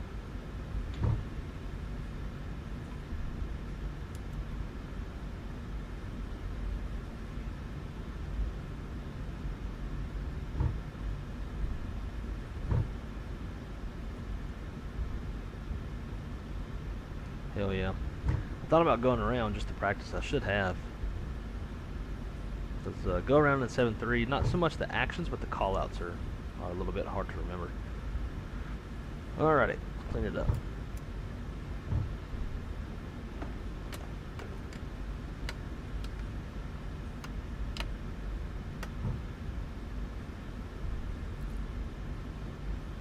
And turn further on that side.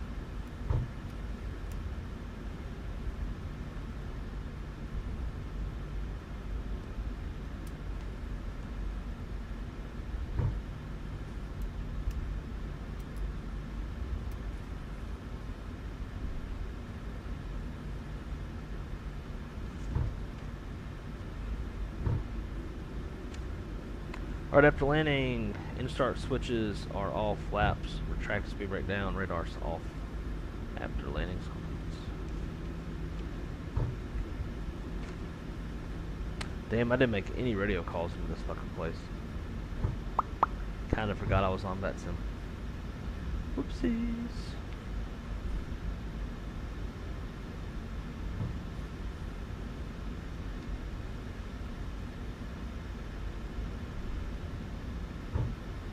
You know, last time I flew out of here, we did a Chinook flight out of here into like the valley.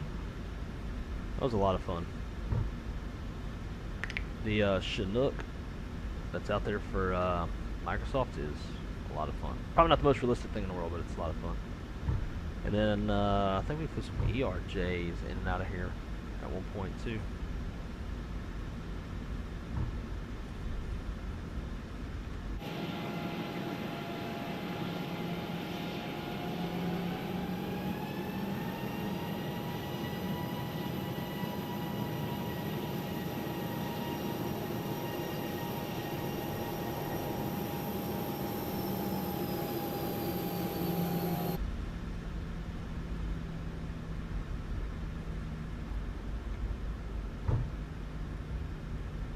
Gate 4.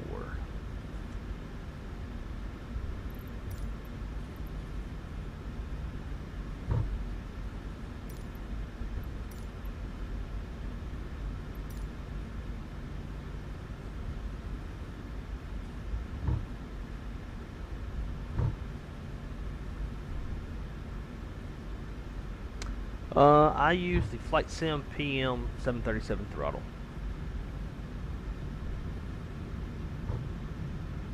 There's definitely like more realistic ones out there, I guess, but and it can be a little bit of a pain to set up. Like it's kind of hard to get the flap lever just right. But aside from that, as long as you know how to like use MobiFlight or FSU IPC, it is a phenomenal throttle for home use.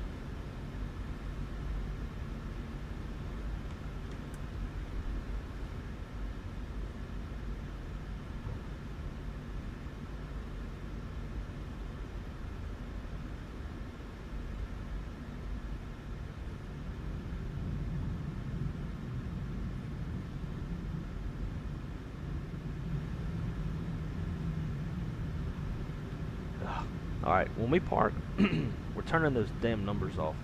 I don't like them. I'd rather like try to learn, or I try to park based off the marshaller, not some fake numbers.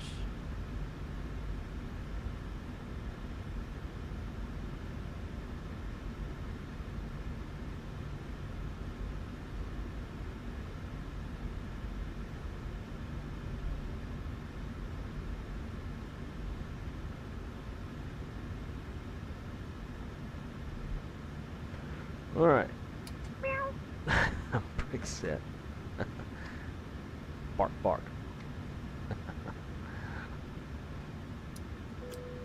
Yeah. Alright, brake set.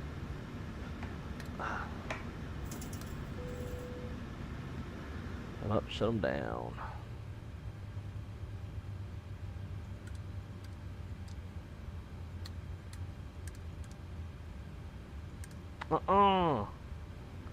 Hey, look at that. I didn't even look at the numbers. I was watching the marshaller. Hell yeah. That's what I'm talking about. Great way to end it. Alrighty. Anyways, let's see. Beacon off.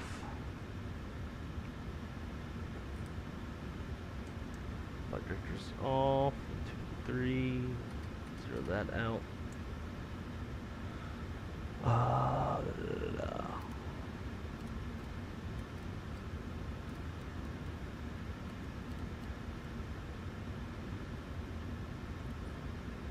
Sweet.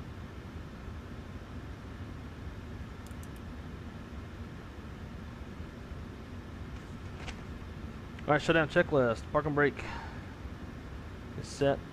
Fuel pump switch is 1 on. Seatbelt sign is off. Window heat off. No, I got window heat on. I should turn that off. Probeats and auto, anti-ice off. Electric hydraulic pumps off. Air conditioner panel is set. Surely you don't zero that out. You zero the altitude. Yeah, should zero this out too. Because you're going somewhere else.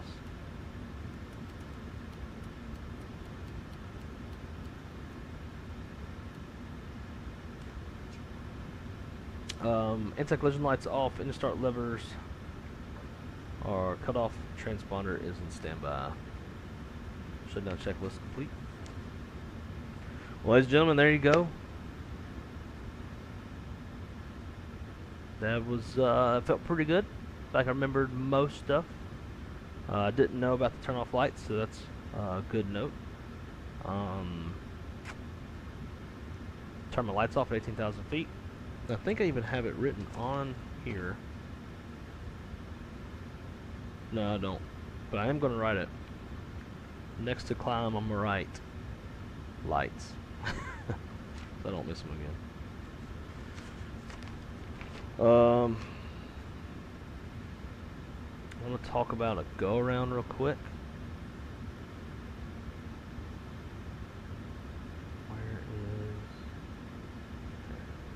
Alright, see call-outs. Takeoff, climb, descent, all approaches. Alright, go around all approaches. So, when go around is warranted, pilot flying, go around, flaps, and I think in this case it's 15. At positive rate, pilot monitoring says positive rate, pilot flying says gear up. This is the part that I couldn't remember. After proper FMA mode enunciation is verified, so this is about the pilot monitoring. So in this case, it would have been 400 feet, LNAV, crank to the left. No, take that back. Once the pilot flying hits the toga button, the pilot monitoring will verify that the FMA reads out toga. And that's it. Okay, well, that's not fucking hard. Just call out toga. So, in that case, would have been go around, go around, flaps 15, positive rate, gear up, toga verified, 400 LNAV, and after that, you're just, it's a normal takeoff. Cool.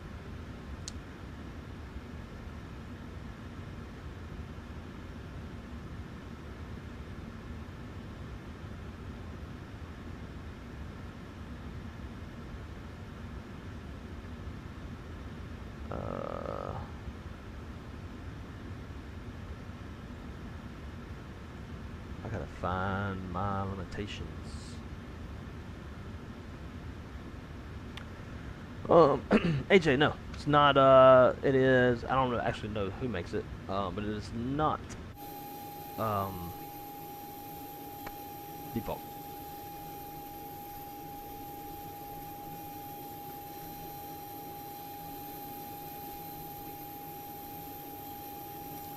See, I don't remember who makes this.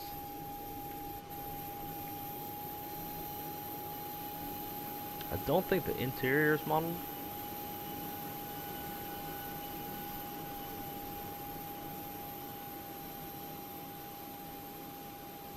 Oh, hang on. Might have a little something.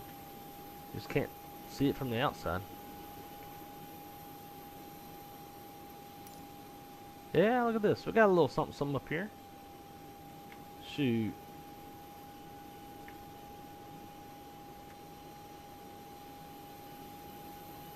That's right, because I think in one of my thumbnails, I took the picture from the inside.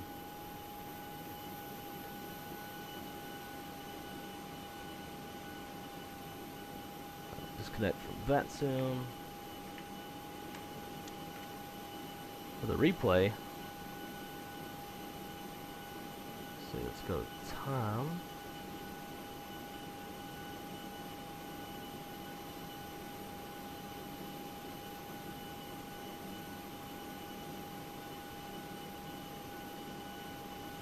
We'll do weather. I'm going to do. I kind of miss wintertime right now, so snow. Ugh, that's That'd be tough on the minimums.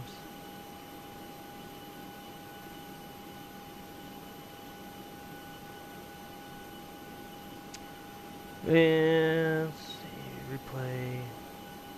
Stop the replay.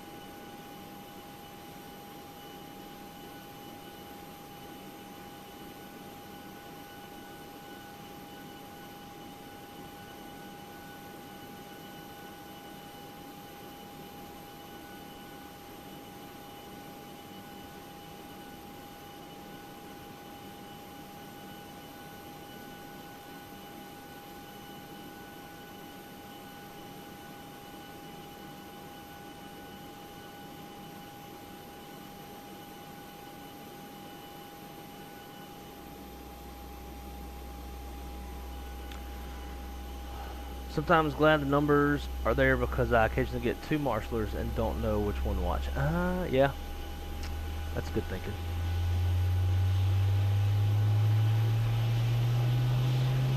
That's the first time I've ever seen actual effects, and I've had effects installed forever, and I've actually never fucking seen them. I actually thought they were never working.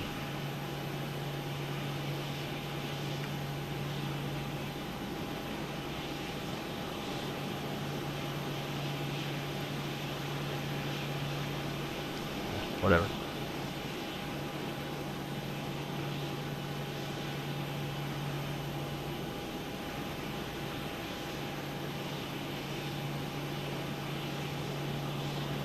Uh-oh. Frozen, guys. Wow, weather changes fast out there. Yeah, it does. Fires, my man. How's it going? Long time no see. Hope you're doing good. I wanted to swap to 121 dispatch, but y'all hate the 135 background. I wouldn't say we hate it, but the experience doesn't go as far as 121. It's vastly different. But if you ever get to a 121, you'll like it because you're just dispatching, like you're not, you know, arranging transportation or catering or like any of that other stuff. Uh-oh. Hello. Caution, terrain. Caution, terrain. Yeah. Good. 1,000.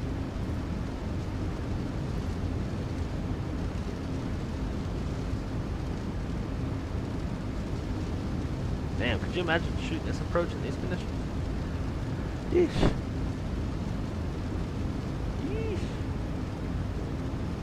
Yeesh. Last call for landing. Yeah. I decided not to get a beer because I gotta get up kind of early in the morning.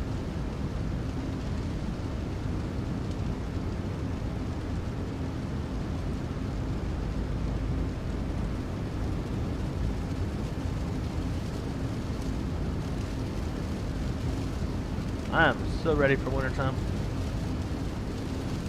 The only thing I'm not ready for with wintertime is my dog's probably not going to be alive anymore, and that like bums me out. But other than that, I'm ready for fucking wintertime.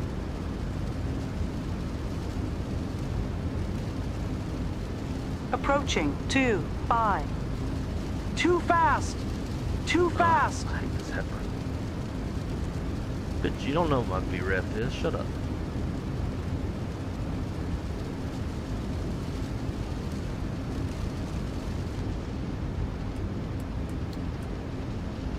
$500.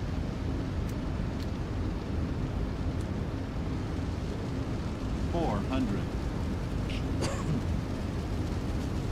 Runway. 300. And moments.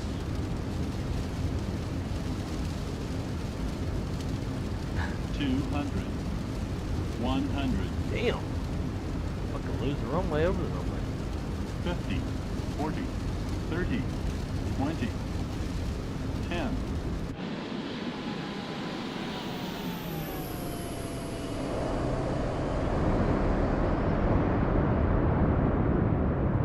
Damn. Can't see shit.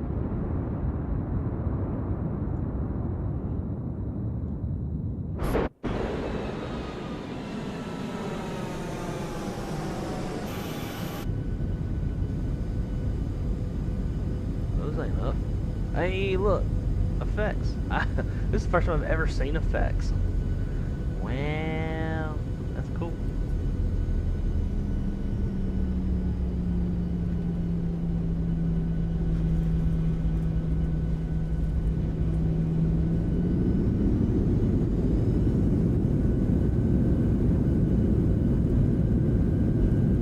That's kind of cool. I forgot to see what the landing rate was. Negative 266. It did not at all seem that hard. But whatever.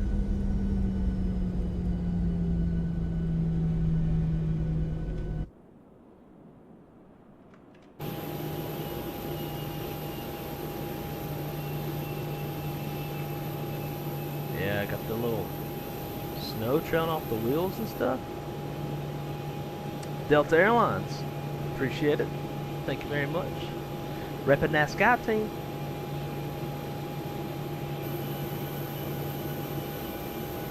But Delta, welcome to the stream, my friend. Hope your evening is or morning is going really good.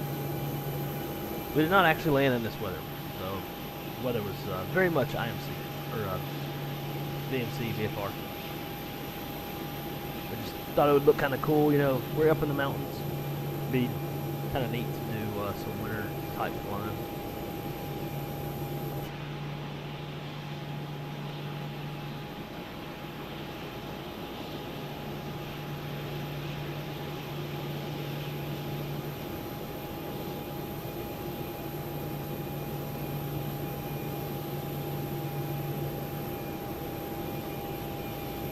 I guess the explosion will go down on their own.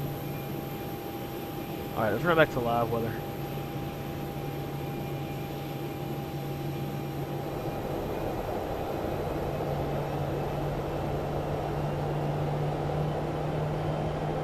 Now we got dirt.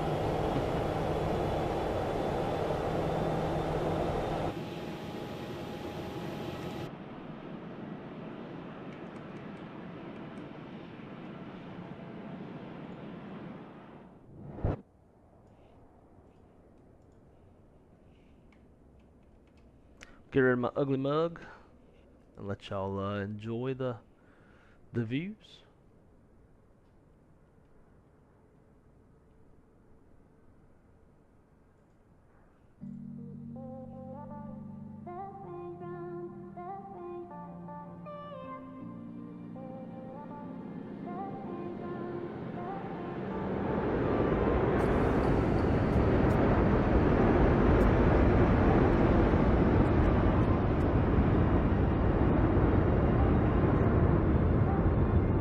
Those effects are cool, man. That is the first time I've ever seen them. I've had the sim effects installed for a long, long time, but I've never been able to see it. I never really look outside the cockpit.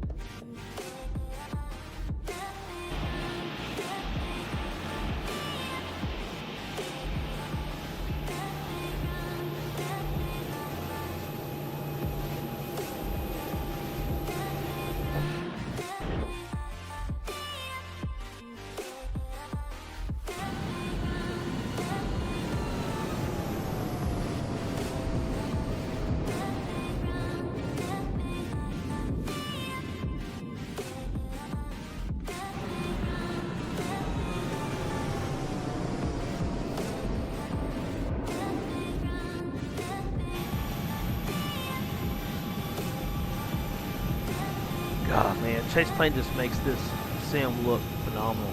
NVIDIA update? Yes.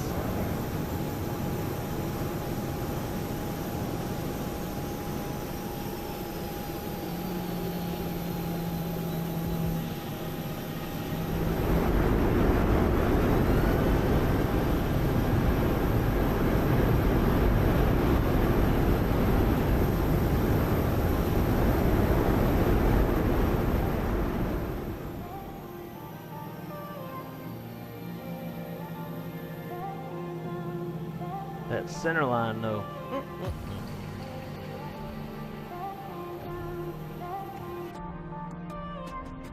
Is that a gate? Nah, I think it's... There we go.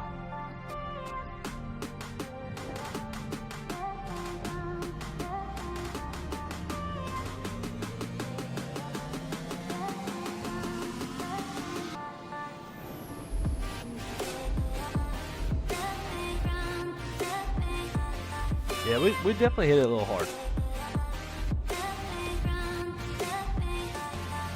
And over the hill we go.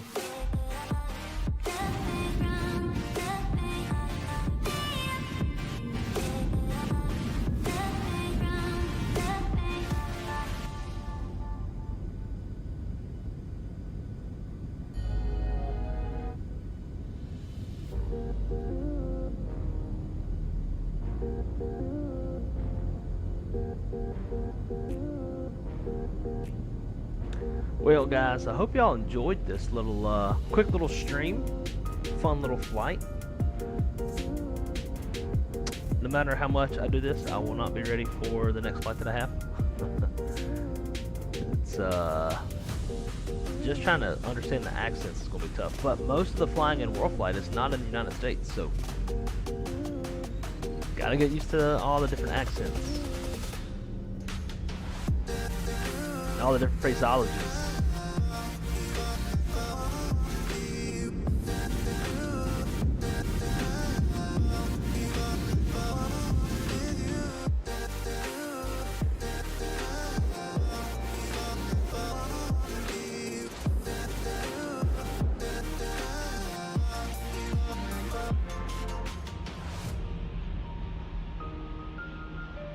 Man, when we get chase plane for 24, it's gonna be really nice, especially with the added performance.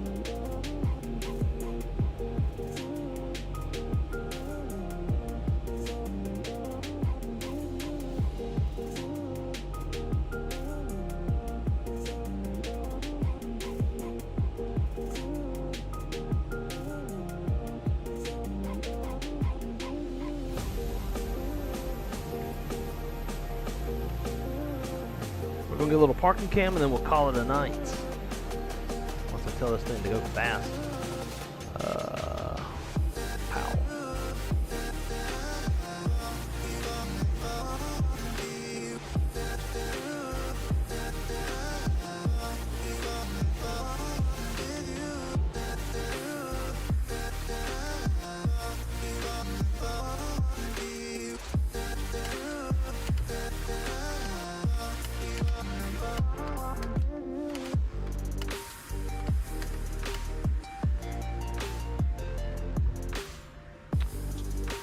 Anyways, let's get it over there. And while we wait for the airplane, we'll see if we can't pull up some of the limitations, stuff that we're going to discuss on the next lesson. Spend more time flying on BATSIM outside the US than in it. China's fun. Really? You got bigger balls than me. As soon as I go into Europe, or pretty much anywhere outside the US, I get frustrated. Because there's a lot of stuff procedurally that they do that I'm not a fan of. I'm sure there's an element of it, of like, it's just not what I'm used to kind of thing. But then there's also some stuff that just makes no sense to me. Like, why transition levels and altitudes aren't just standardized across the board like we do it. Although I do agree that a lot of places outside the US, it's a lot lower. It makes more sense for everybody to get on the same page sooner than later. So I do like that, but I hate how it's like some are assigned by ATC. Like that's dumb. Does it change every day? Like, I don't know. Doesn't make much sense to me. There's a bunch of stuff. The way that they structure and name SIDs and stars, I don't like. I feel like I spend more time looking for a SID versus just like the CUDA 3. Well, alright, go find the CUDA 3. Instead of like the CUDA 1N, the CUDA 2B, the CUDA 3 Charlie, like, I don't know. Nagging, I guess, but it's just me. But aside from that, and then just like different phraseology and not understanding some accents and stuff, I tend to get timid flying on BATSIM outside the States, but I'm gonna have to get over that shit, because when Worldflight comes around, most of our flying is going to be anywhere but the US. When I flew Worldflight 2023, our entire flight was in Brazil. And thank God I was not working the radios on that one. I was the pilot flying. Which, by the way, if y'all want to see that flight, I wonder if I could link it. It was pretty cool. We flew a full 737 cockpit. We're the only 737 hobby sim in the world to have a HUD. It is a full, real deal cut off of the front end of the 7.3, and ton of fun to fly. And I had a greasy landing. It was like negative 22 feet per minute. Where's it at? Here we go.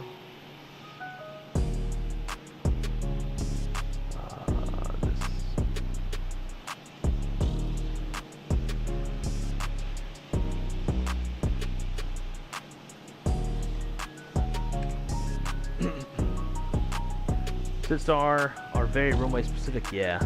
When you file runway, you don't file the SID and star. Yeah, that's different. Way different.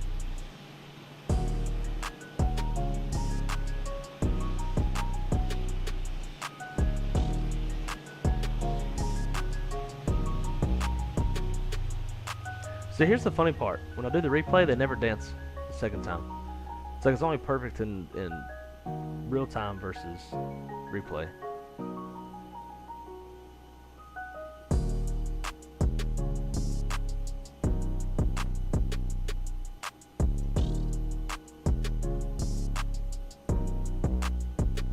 Alright guys, well, I greatly appreciate y'all. Thank y'all so much for coming to hang out with me on this very early morning. And to my fellow dispatchers in the chat, real world, gotcha. Yeah, I didn't know if it was runway, real world. So let me reread that with that context. SIDSTAR very runway specific, and when you file real world, you don't file SIDSTAR. Yeah, that is right. So I actually do have a little bit of background on that. I handle all of our domestic and international aircraft deliveries from Toulouse, Hamburg, and Mobile. And I will have it all pre-filed, planned out, all that kind of stuff before I have my dispatcher come in. Because it all has to be done days in advance. We send prelim paperwork to the chiefs that are flying it and stuff. And I've always noticed that plan the runway, we'll plan the SID that we're anticipating, but when we file it, there is no SID or star. So, you know your shit. You probably know a lot more than I do. She got a bad fear of VATSIM. Yeah. To get a second dance, you have to tip more. Yeah, that's probably about right. Probably about right.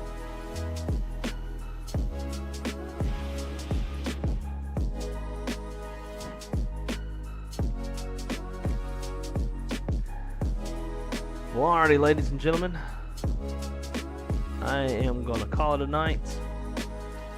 Got to drive to Daytona tomorrow.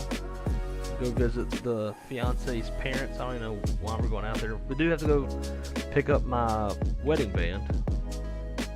Woohoo.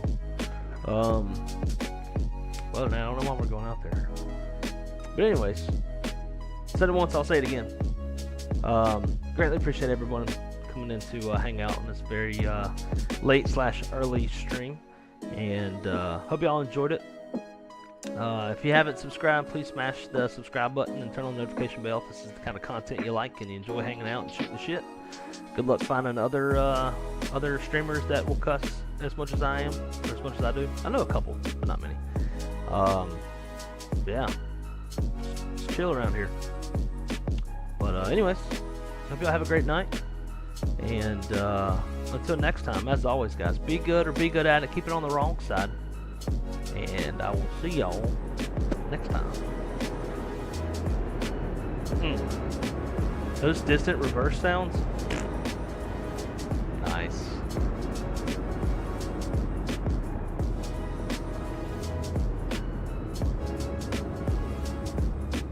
Alright, guys. I am out.